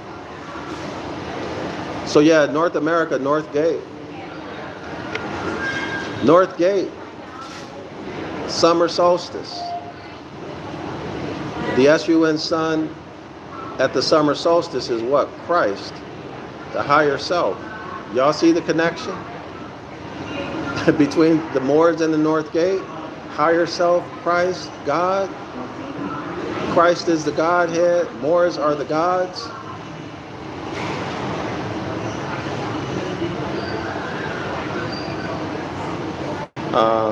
Where am I, y'all? Oh, the eighth God. So the eighth God, that's the number 8, is the summer and winter sun meeting together, the one above, the other below the line of the equator, precisely at the point of the autumn equinox, making this cross at which the justice of God is satisfied by pouring forth the fierceness of his wrath. Now remember, fierceness, vengeance, these are wine-making terms. At least in 1881, has nothing to do with some deity coming back and killing anybody. These are the wine craft, terms that they use to describe the wine-making process. Remember I talked about the cup of salvation earlier in the video? September 29 being the last day you can get the grapes off the vine and the juice is sweet. After that, the grapes are going to be sour. So that those grapes can only be used to make vinegar. Okay? But when that vintage season, winemaking season is over, the wine press process is taking place, and then the wine runs off of the celestial equator line, 0 degrees, and into the cup of salvation. This is what he's talking about. All right? So making the cross at which the justice of God is satisfied by pouring forth the fierceness of his wrath into the cup of salvation. That takes place around December 29. Not December, September 29. And in which reconciling or coming together, mercy and truth are met together. Righteousness and peace have kissed each other. Y'all remember we went through that maybe two classes ago. That kissing annually takes place as then it did upon the pretty lips of the Virgin of August. That's right, Virgo. Which is the 8th month of the year. Okay, y'all, there's the number 8. Though more accurately defined by St. Luke as the Virgin of the 6 months, when March is considered as the fire. Whew. We're going to stop right here, y'all. I'm tired. I'm tired. We've been going 2 hours and 17 minutes. But we'll finish this next class. We'll literally finish this, and I'm glad to finish it because I noticed that since I've been doing the lecture on Freemasonry, what I noticed is that my views have gone down and the impressions have gone down. I know because the analytics, I look at the analytics. So I guess the YouTube algorithm suppresses videos that are made on Freemasonry.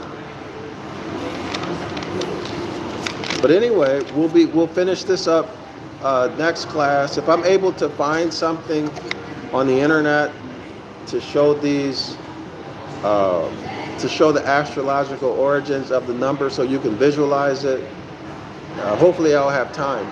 Hopefully I'll have time to do it. I will. But if not, scholars, I would have to ask you guys to send in a donation so I can pay an artist to create them. If y'all want it, right? But this is our heritage, and it's my opinion that all of these word images, we